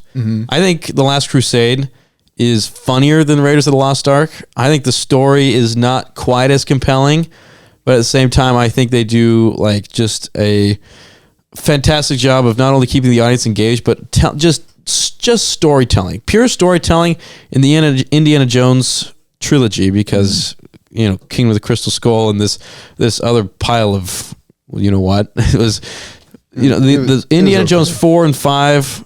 Horrible. Just Indiana Jones 5, that might be one of the worst movies ever made. Last Really? Jedi and Indiana Jones 5, just horrible. But The Last Crusade and Raiders of the Lost Ark, 2 of my favorite movies. This is a random one. Was it Prey? Was it called Prey? Yeah, Prey. Prey. Everybody shits on Predator, but Prey was just Predator 1, yeah. and it was I hear about it. So good. I was like, I know everybody has the problem with feminism, but that movie didn't feel like feminism. It just felt like a cool female character She's just trying to survive. And I was like, this is So badass. you haven't seen that one either? No. Good Dude, one. oh my Very gosh, good one. that's a Go to great Hulu. movie. Watch that Okay. one. I Great movie. recommend it. Apparently, I loved there's a dub with the actual like native language. I watched it. Did you watch? I did, and it was very well done. I was thoroughly impressed. I want to watch it in that version because I feel like that will just add to the experience. I've just come to the conclusion that I really like movies where they're speaking a language that I don't understand. I just have to read subtitles. I didn't think I'd like that, but I actually have realized that like it adds to the experience. Oh yeah. Interesting. I never would have thought that. Yeah, it's. I think Godzilla -1, dude. You gotta watch it somehow. You gotta find a way to watch it. Get the VPN. Pretend I'm in Japan. Yep. Oh, yeah. You're going to Japan. I am going to Japan. When? We were gonna go in August, but looking at like how the weather is, then it's supposed to get to like 100% humidity. Woo. So we're like, let's push the trip back. We're thinking more like first week of November now. Go for 2 weeks, just kind of experience the culture. Can I go with you guys? Get a passport. You can I get have along. a passport. Then let's go. We're You all set join to us. go. We're All right. ready. I might do that. That's actually gonna bitch. But yeah, like I don't know. It just sounds. Every time I see like people online just like sharing their experiences of going on like a trip to Japan, it just sounds so fun. You know what? Just, If I were to go with you, this is random, but like maybe if we can look at a post and look into it, it's like we got to explore the random parts. Don't actually explore Tokyo. Go down the spots the tourists aren't going. That's what I would love to do. I got into vlogs that don't have audio, and you're just exploring Japan, dude. I'm like, this is amazing. This is crazy. I need to do this. It's on my bucket list now. But and anyway, it just let's back looks to you. gorgeous. It looks like a gorgeous country. It does. I mean, it does. And you got the Japanese gardens that they do. Geisha gardens? Yes. Is that what it is? Something like that. But Mount Fuji, of course, I'm sure you'd go there. Would you go to Iwo Jima? I don't know. Right now, where we're planning is it'd be like, because I've heard Tokyo is just, you don't really want to spend too much time in Tokyo. So like maybe 1 to 2 days in Tokyo is where we're going to Gotta go land. explore. And then spend a few days in Kyoto because that's like a very like, I guess, religious site that is just like, if you really want to experience like the culture, that's like where you want to go. And then Osaka is where they have like everything. Like they have amusement parks. That's basically like where the youth go. So that's where we end off the trip. I've got a friend in Japan. I can have him give you recommendations if you want. Okay, yeah, I'm down. Yeah. He was a transfer student here. His name is Kakaru. I don't know if you remember him. He went to our school for a couple of years, played baseball. Oh, I remember him. Yes, Takeru. I do. You know, Kakaru Uragawa.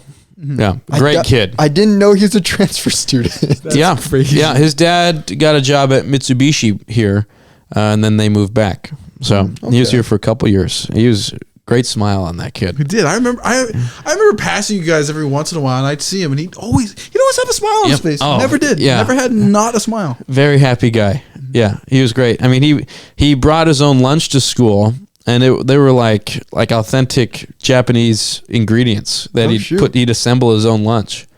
I thought that was the coolest thing. That is pretty cool. Yeah, it was the coolest thing. He'd have like homemade rice that he'd bring out, and he'd put in the whatever. He'd have this little tray that he'd put in there, and it was really cool. I think he had wasabi, like authentic. Like you can't get authentic wasabi over here. Yeah, no. It's just horseradish painted green, But that's what it is. It really is. That's what it is. And there's some spice added to it, but like real wasabi, because real wasabi is very it's expensive, temperamental too. Like you have to get it shipped and stuff. So it's really hard to find over here, and you can't grow it over here. But over there, I mean, it's. I don't know how he got it over here, but I think it was authentic. He told me it was. But he'd have all this stuff. Great guy. I'll have him give you some recommendations. But are you like a World War II buff? Would you go to like, would you go to the Iwo Jima and the Tarawa and would you go to the islands over there? If we had time, I'd say I would. I'd like to explore a lot. I heard that there was an island that I wanted to go to, but like it's so super far out of the way. It's the cat island that they have there. Oh yeah, I heard about that. I wanted to take a pilgrimage to the cat island, but it just I wouldn't be able to join you, dog. I'd die. Yeah, that's a solo trip. But yeah, maybe another time. But for now, we're just how's your chopstick game? I've been pretty good. Ever since Theo made fun of me when we were eating Dragon Express.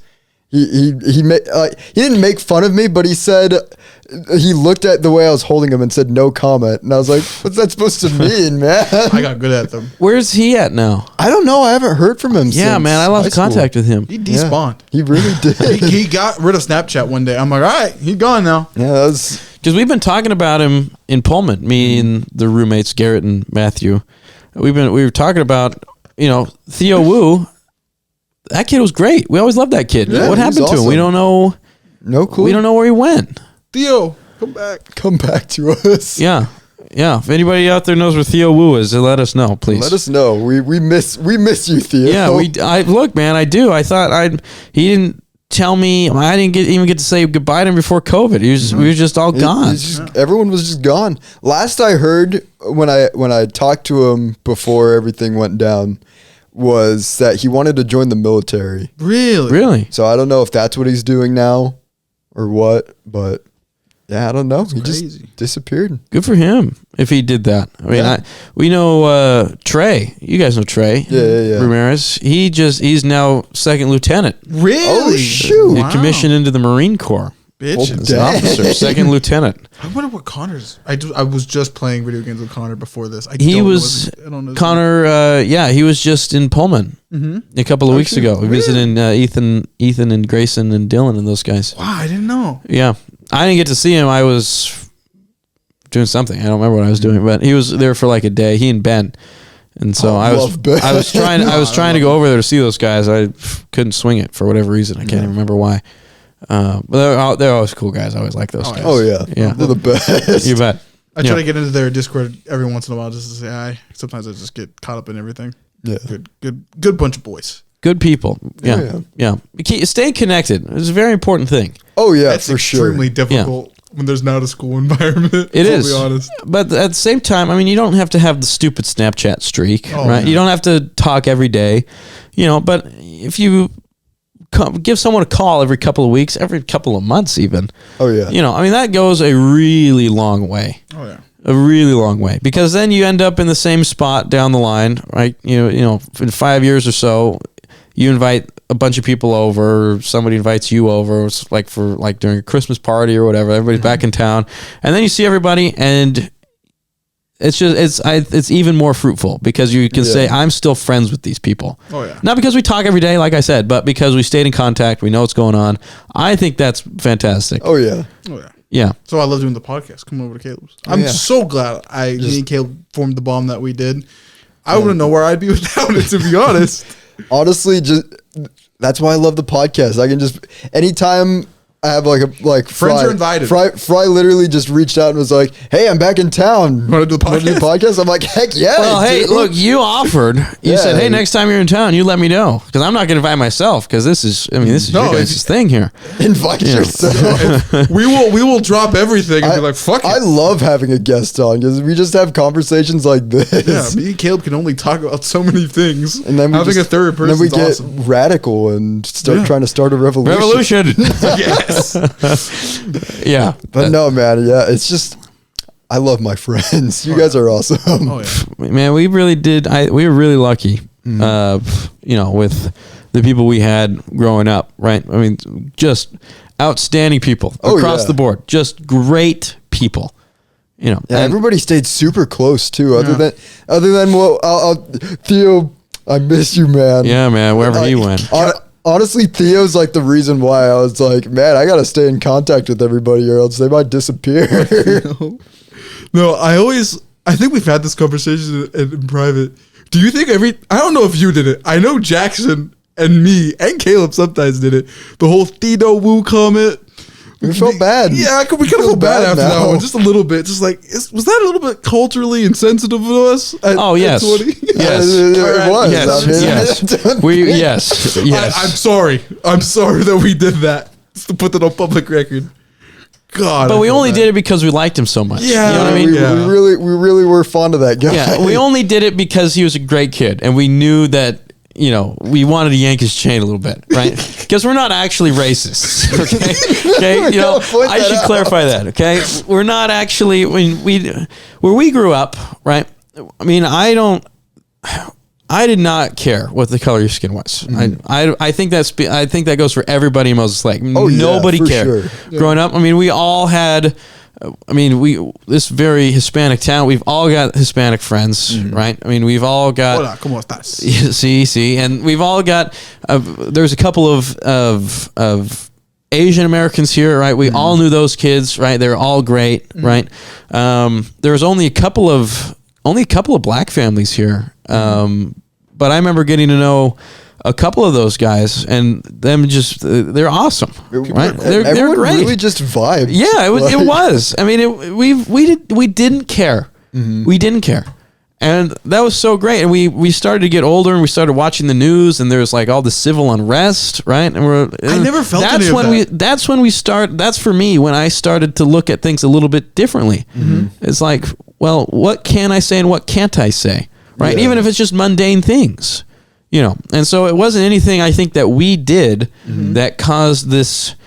Not even that there's really division still amongst us, but that caused this kind of uncomfortability, maybe is the right word. It was the situations going on in our country and watching the news and what our culture is saying. But when we're growing up just in this community, nobody cared. Because it's crazy because just like you were saying, living in this little community, like, we weren't aware that like people actually like hated other people. Yeah, right. Like, yeah, that's exactly like, it. wait, people actually still act like this? Yeah. This is wild. Yeah, Like, that's exactly it. Yeah. because even for being like a conservative area, people are still, I think, relatively open to even like the gays and stuff. Like, I might hear the comment from my dad every once in a while, but I don't think he's gonna throw them out of there at my house. but at least No. among like our peers, it's like, No, we're all for the chill. most part, everybody just like, yeah, we're all buddies. Yeah. Just about being kind. Yeah. Right? I mean, I yank meeting your people chain, where they bro. are. I'm like, I don't hate you. You just as long as you can hang out, that's all that matters. That's right. If you can vibe, hey, come on out. Come on You know. out. Remember it? I fucking love this story. Remember when the other schools thought we were racist? I love Yeah, that. Oh, that's a yeah. great story. God. That's insane. God, When because there's like at one of the basketball games, right? One of the parents said like The N-word. N-word. Yeah. And so like the school is under investigation for racism. Yep. And during that same week, I lost my Donald Duck Mein Kampf button. I was like, this is a poor time to lose that specific button. Of all the ones I could have lost, it's the one that's implicating of things. Which in itself, that cartoon is a play on Donald Duck's fears of Nazis. So it's like, I could explain. An inopportune moment. Very inopportune. Of all the buttons, too, because the rest of them were just like memes. You know, I still have my sad cat pin. It's on my bed. My girlfriend loves seeing it. She comes over to my room. It's I don't know how your guys' beds are because all beds are different, but like I have like the bottom layer and it just has like this, I don't know how to, like foam on the side. And I just put the sad cat there, the sad cat pin that we all know, and it's just like it's been there. And you know what? I kind of cherish him a little bit. He's my only pet that I've ever had. There's a fucking pin on my bed, and it makes me smile every time. It's like, there he is. I forget he's there sometimes. I think that's why he's on there for so long. This is a random ass pin. Those pins were awesome too. Oh yeah, Robertson I love had a making those monopoly on them, dog. pins. Love them. But like, man, of all the buttons to lose, of all the times, You could have lost your impeach Andrew Frey pin. I could have. button. I could have, or even Yeah, that was cool. Even just like my cat meme one. I had like 3 of those on my, or the Pichu ones. But no, it had to be the Mein Kampf one. Why did you have that one? That's actually a The question. Mein Kampf. Yeah, It was why? funny. Donald. Yeah, it's a meme, bro. It's just Donald Duck reading Mein What's your Kampf. heritage, by the way? I'm just curious. German. Uh-oh. Wait a minute. Guys, I can explain. How'd you do in art school? They kicked me out. Oh. Oh, you know what? It's not actually inaccurate. Yeah, that's pretty on point, actually. Huh. The AP board for art said, you know what? You suck. You are awful. Get out of here. God. So, and you know, it's also a little troubling that I'm starting to try to do a revolution. So I mean, Oh boy! Now see, there's some dominoes. There's some things that are lining up into place here that are It might get you on a watch It's a little list. troubling, but yeah, I'll try to stay out of politics. That's a good I'll say idea. that. Good idea. Yeah. Shenanigans, man. Yeah. Shenanigans. Try not to grow a certain mustache either. I don't think hair grows here, so I think we're good. Good. All right, so we're set. I think He we're. he had a beard growing there for a while. It was You so did? weird. Yeah. Did I see you with that? I had a beard. Like, I can't say it was like a full beard, but I did have facial hair, all like basically like the Tony Stark. Oh, kinda nice. cut. Nice. And then I didn't cut my hair for like almost a year. So it got pretty long. Yeah, you finally cut it, dude. This is did. crazy. Just Yeah, you for look you, good. by the way. Thank you. You look good. Thank you. Yeah, it's a fresh cut. I went back to the original Caleb look. No, it's no kinda more. almost weird. No looking more at it. hair gel.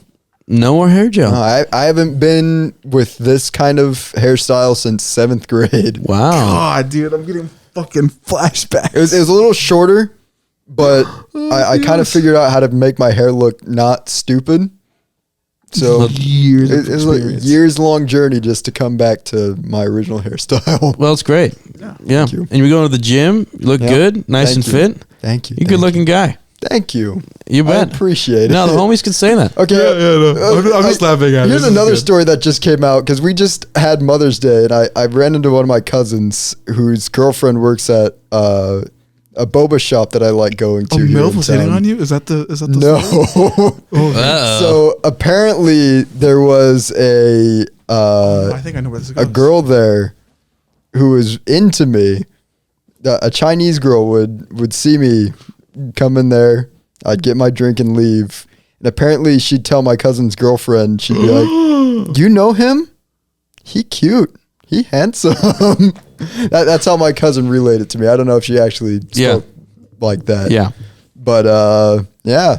And then apparently I had no idea that entire time. Well, you had, last time I was on the pod, you had a gal, didn't you? Yeah, she's gone now. Oh. What's the story there? It's too much. Too much to Are we share gonna on the have pod? dinner? Are we gonna have dinner after this? No more dinner. You want dinner after this? We can get into the lore. It's a long story. You might but like it, Long honestly. story short, it's not a thing anymore. Yeah. So that's why I have free time. I won't. Fry, have you ever had a significant other?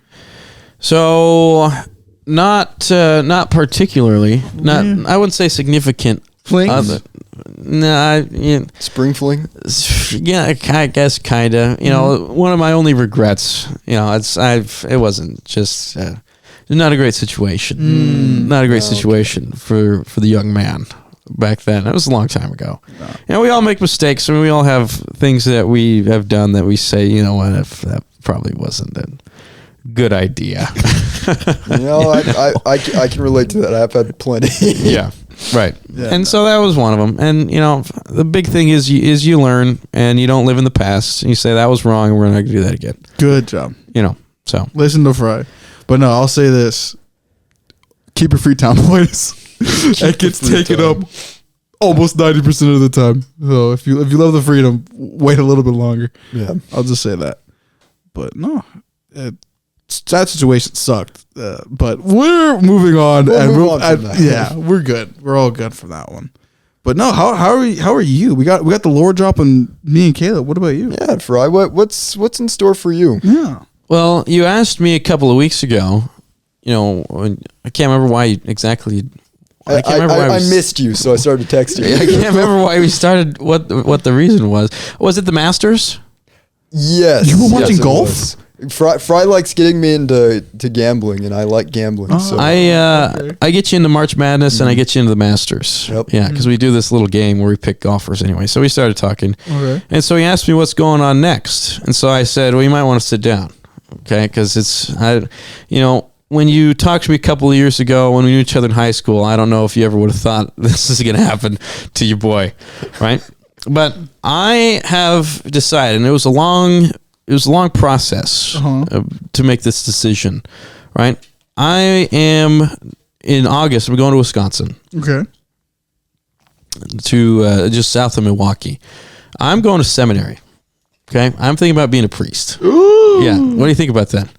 No way. You know, one of the memorable things of the last time you were on the podcast, I think it was the one before that, was you saying you were getting more into church. And that always stuck with me for some reason, because I just never expected you to be a church guy. But now we've evolved, Pokemon style. Yeah. You're really. I know it. Why that? Why? Well, look, and you know, you can stop me when you want, because religion is very unfortunately divisive. Oh, extremely divisive. I love these conversations. Go on. Shouldn't be so, but I'll tell you why.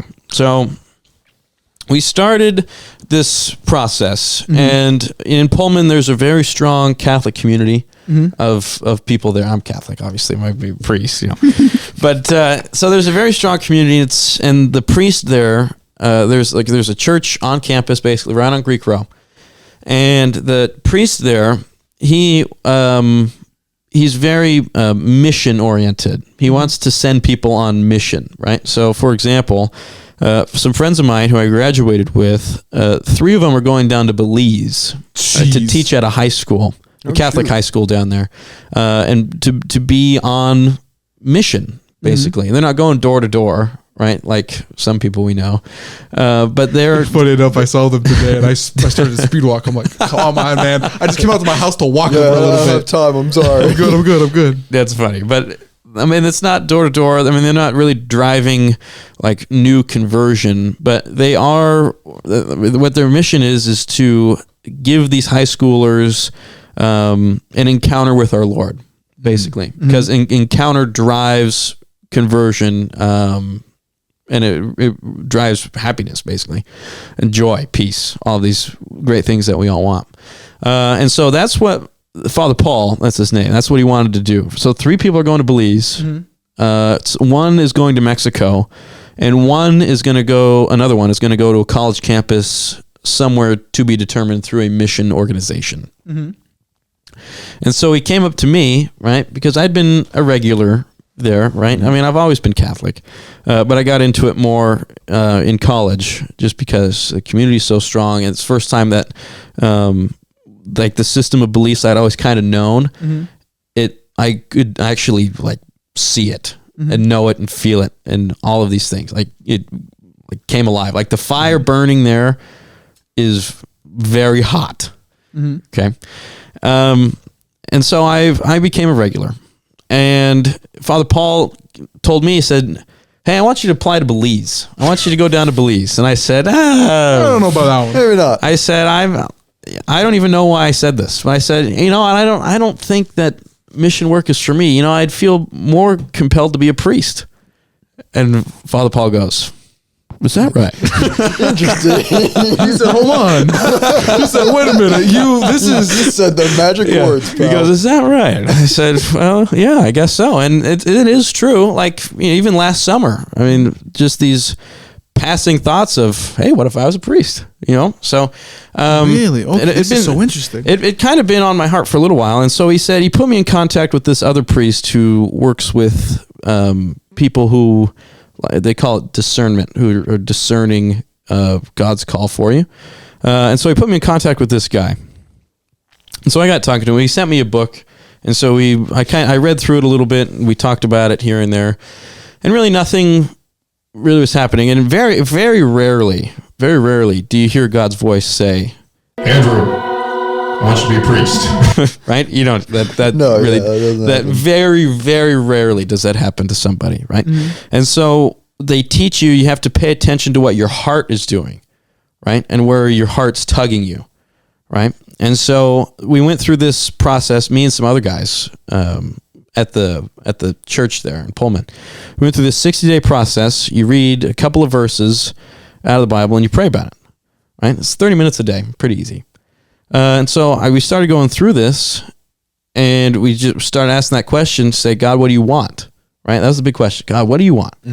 Okay. And as you start going through that, I mean, we talked about it. We had small groups that we talked this through with, and there's really no pressure or anything. Nobody's saying, you know, you have to do it. I think, you know, I think you should feel this way right now. Do you feel this way? There's nothing like that. I mean, Father Paul, he brought that vocation director down, and he said, this is what we're going to do. Here's how we're going to do it. There's no pressure.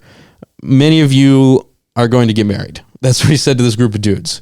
He said, but there might be one or two of you who might discern a call to the seminary, maybe to the priesthood. And so he said, just pay attention to it. And there's no obligation. There's no pressure. There's nothing that says you have to. There's nothing that says, here's how you should be praying. Here's how you should be feeling. Here's how God should be talking to you. There's nothing like that. It's just you and God working this out. Mm. So in this 60-day process, we get about halfway or so through, and I start to realize that, you know what, there might be something there, right? There might be something there. Like it's hard to explain because my head is saying, you know, married, kids, married, kids, you know, normal job, wife, kids, family, right? And that's what I wanted forever, right? Not really forever, but for a long time. I was like, yep, gonna get married, have a bunch of kids, be good. Okay. But now I'm starting to, because that's what my head is saying, but I think my heart is saying, hold on there, Sparky. That's not quite where I think you need to be. And so I said, you know what? Let's do it. Let's try out the seminary, right? And if I go there and discern that this is not what God's calling me into, then I'll leave, get a job, find a wife, and have a bunch of kids. Yeah. You know, but at the same time, I think I'd a lot of people telling me I'd be a good priest, and I think maybe I would be. Can I say something? Yeah. So Wendigoon is a YouTuber who has been doing the game for a while now, and he's been religious for years now.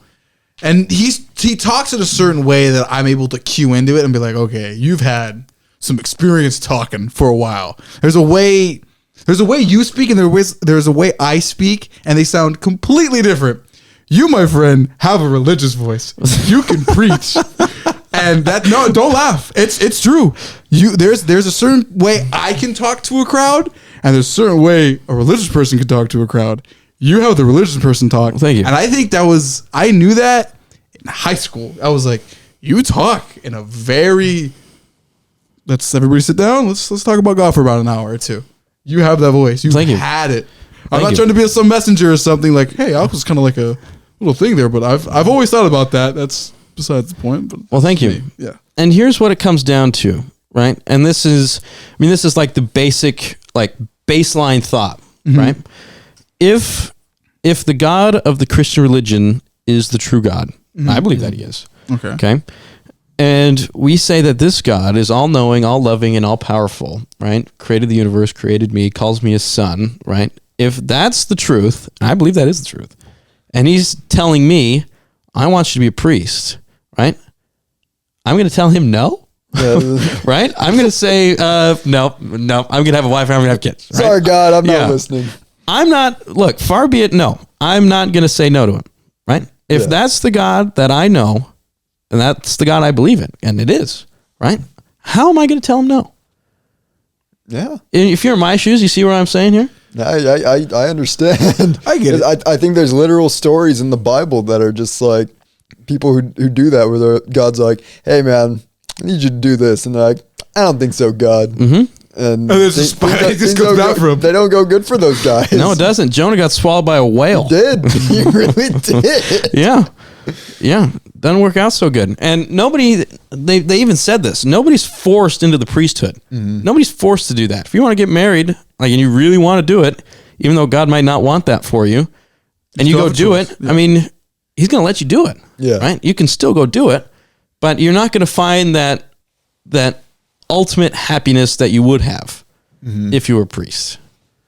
You know, so, I mean, that's where I'm at. So I'm going to go and see. Yeah, good. I'm going to go and see. It'll be see good. How it goes. I want to see where this fry arc goes. I definitely think that, like, positions like that specifically, like somebody like you who's just a good dude all around. Yeah. There needs to be more people in those positions like you. Also up to Sunday church if you're there. I'd love to hear you talk. Well, God, come on by, man. God, that was awesome. Yeah, come on by. See, you use Zappy in a sentence. I don't know who does that. I'd love to be there.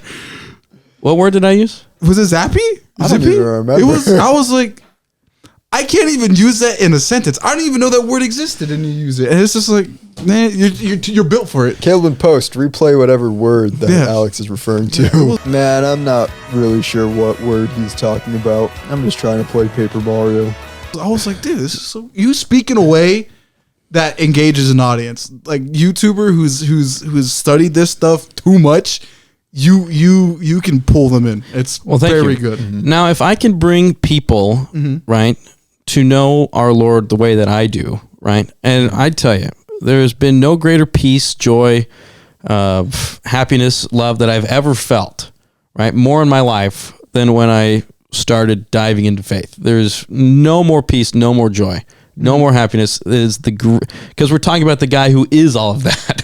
Like, he is joy, he is love, he is, the truth, all of that, and we're talking about that guy, right? And there is no other greater happiness I've ever found ever.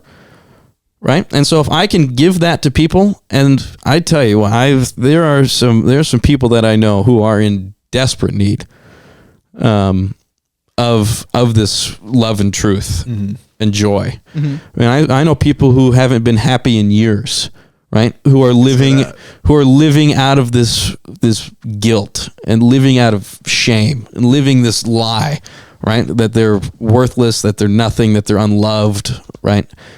And people simply don't get to hear the message that you are loved, right? People don't get to hear that. No, they don't. And it is so incredibly sad. It sucks. Right? I mean, I've had these conversations with, I don't know, a handful of friends of mine that wouldn't get to hear this otherwise.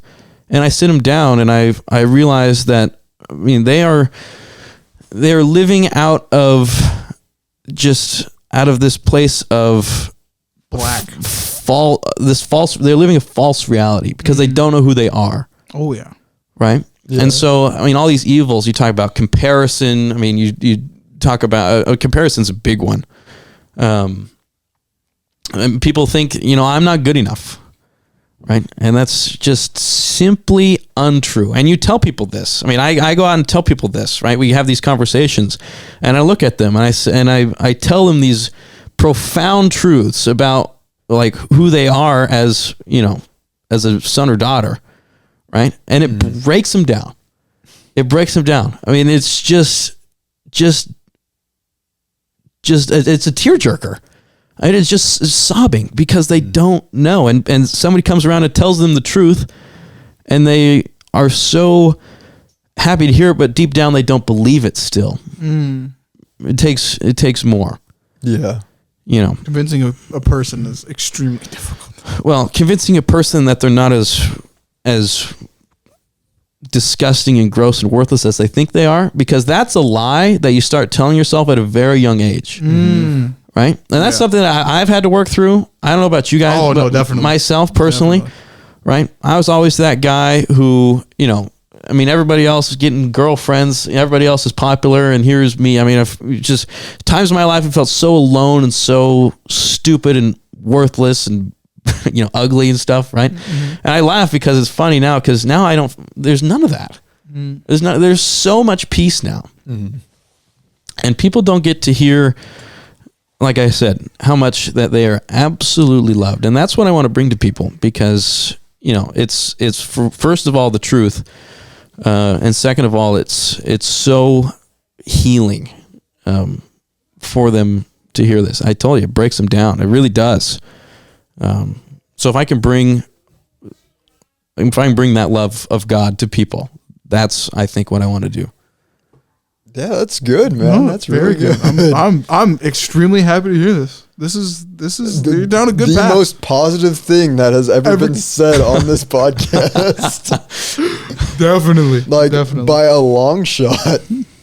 But no, yeah, that's I genuinely think you would be a very good priest. Thank you. I'm telling. Like you're already just a positive impact on just everyone who knows you. I think everybody who knows Frey is just like, Frey, he's just a good dude. Oh, thank you.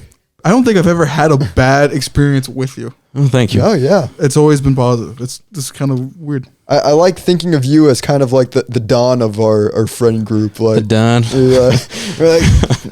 Andrew says we need to do this. We gotta make sure this happens. And then you're like, no friend in my friend group goes unfed. No one goes unloved in my friend group. When you're with me, you're family. Do you like The Godfather or no? That wasn't on your list. That was not on my list. I haven't seen The Godfather. You never seen The Godfather? No. Wow. I'm like Peter with that opinion. It's not as bad as this. See, I just feel like that's Fry. Well, thank you. That's Fry in my eyes. Yeah. Maybe shouldn't be comparing him to a mobster, given the fact that Yeah, I was about to say. But I mean, I think the Corleones, very, very Catholic family. that is true. Yeah. So I do have my religious questions. I know a little bits about every major religion about the world. So as a priest, you're not allowed to marry or anything? No Okay. marriage. Okay, so I I did was not correct. know that. I did not know that. Yeah. Catholic priests, no, don't marry. And that goes all the way back to, 1100, Oof. maybe 900. Oof. One of the two. I mean, they kind of married before, but it's just it's an old tradition. You're married to the church, basically.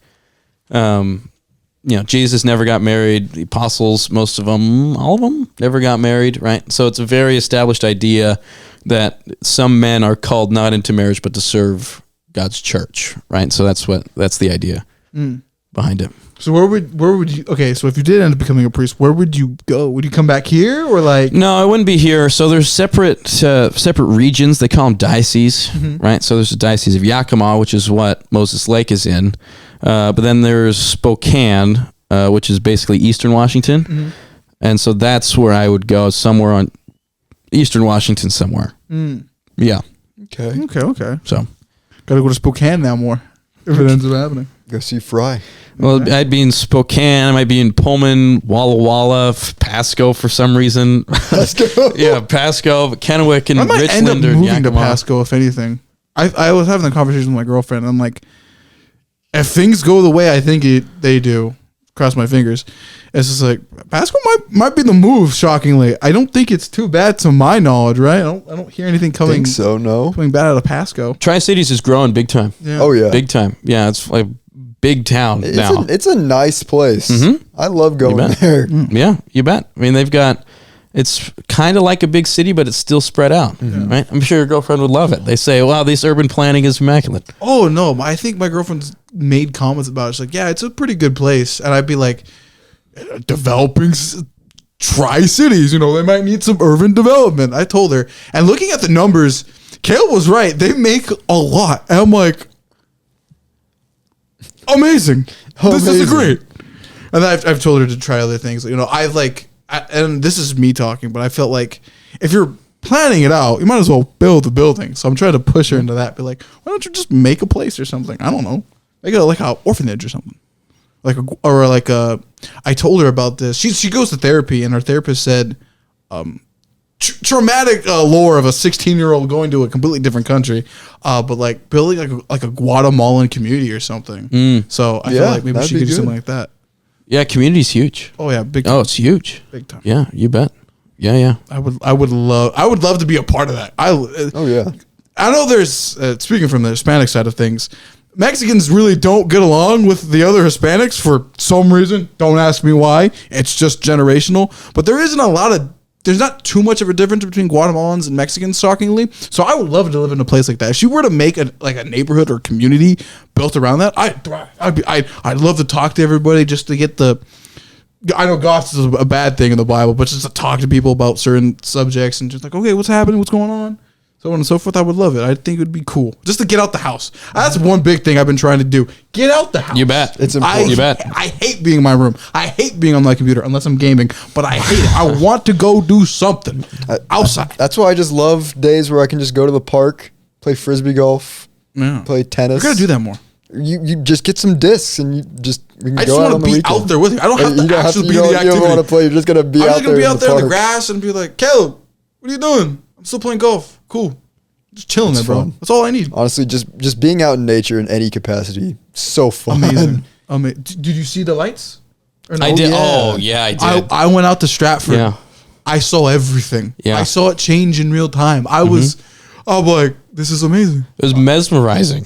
Gorgeous, Literally, honestly. over my house it just looked like a vortex just opened. And I was like, So this cool. is awesome. Yeah, it's a portal, man. We saw it too in Pullman. It's so cool, dude. Yeah. It changed colors, like it was like flickering like a fire sometimes. You see that? So cool. It was absolutely incredible. I've never seen anything like that. No, yeah. And just people in Norway. This is just a nightly thing for us. Yeah. It's crazy, dude. Yeah. I have to see it again. It's on my bucket list. I will be going to Norway sometime in the future, and I'll be seeing those in real time. I want to see it.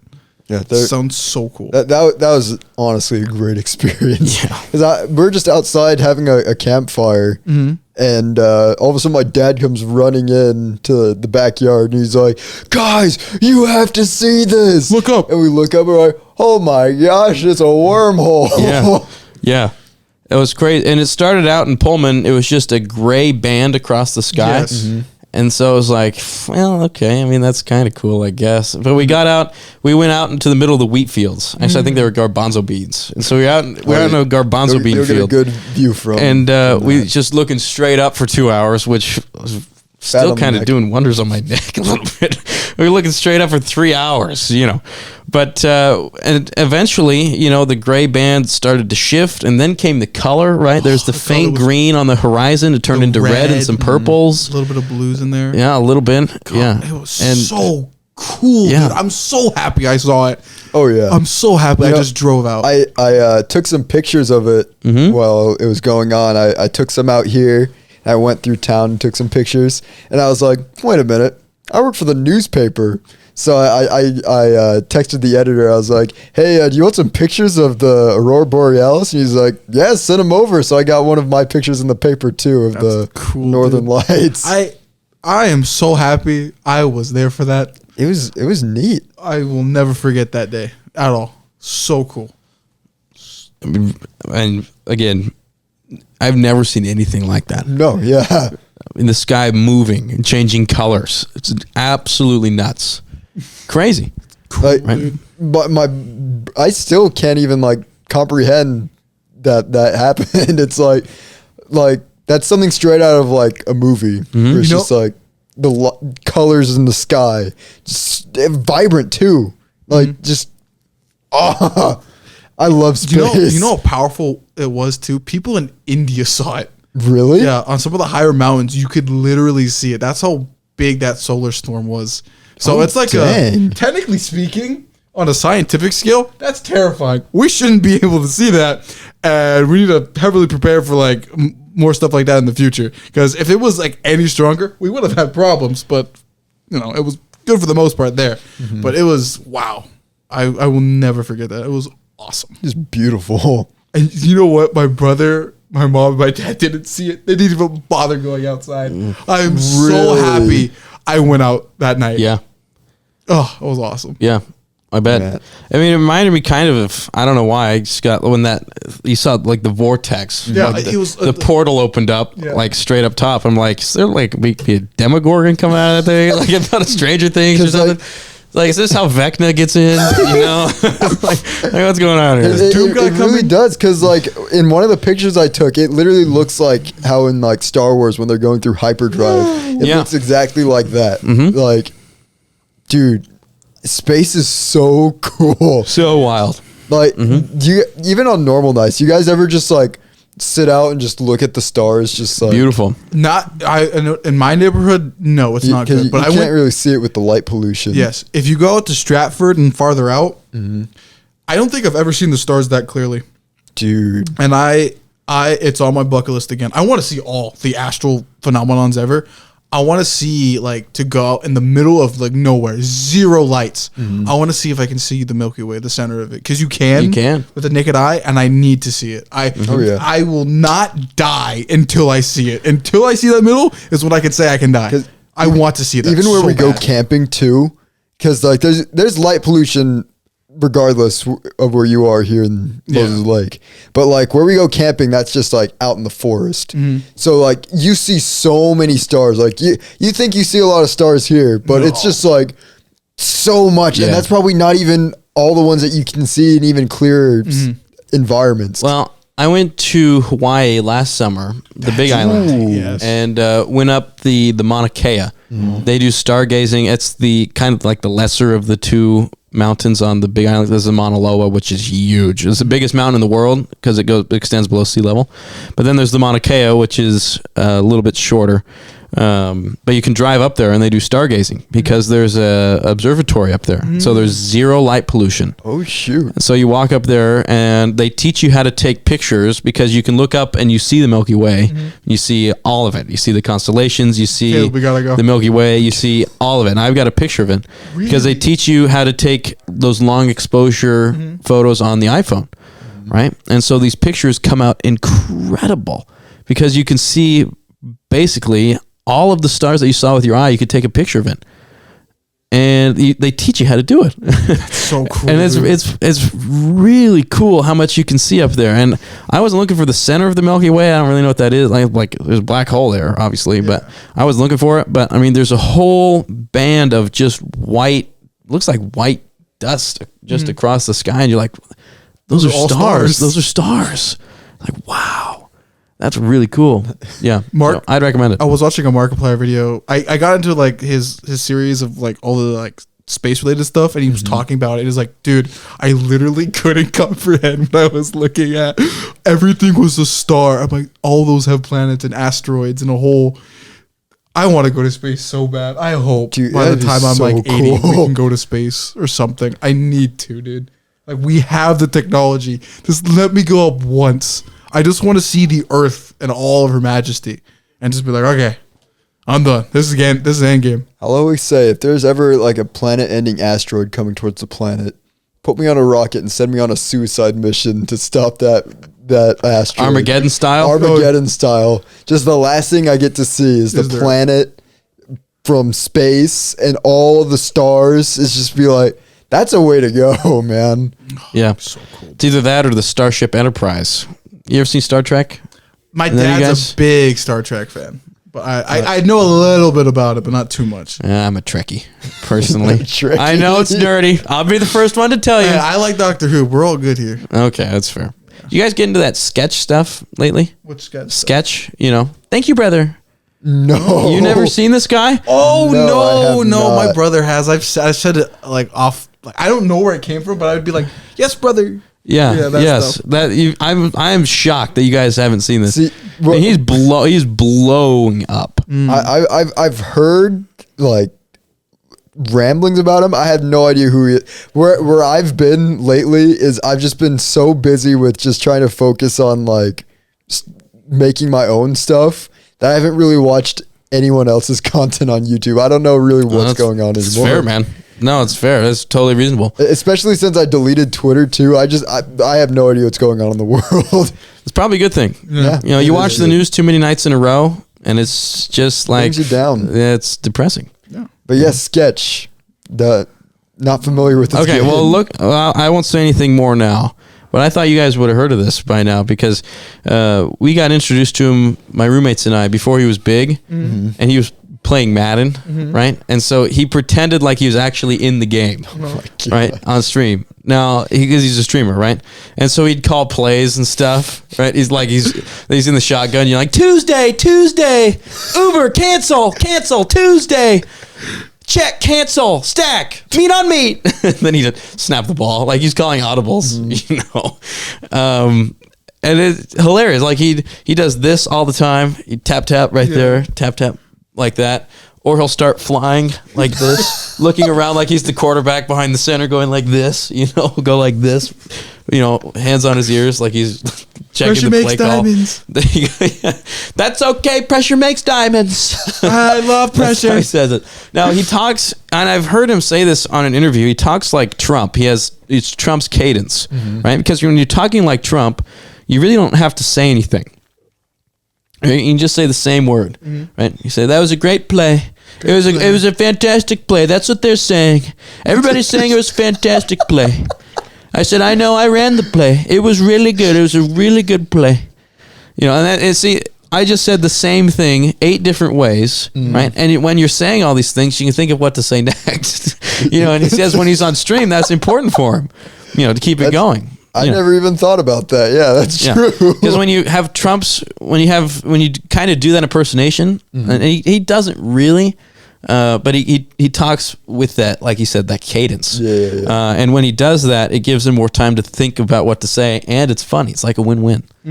So, See, the only person that's been like recently coming up that I've been aware of is the streamer Queso. Queso, I never heard of him. Really? He's just this big guy he plays games too and streams, but like the audience's whole bit is just making fun of him for being fat, and he plays into it, so it's funny. Yeah. But it's like just the things he says is just so stupid.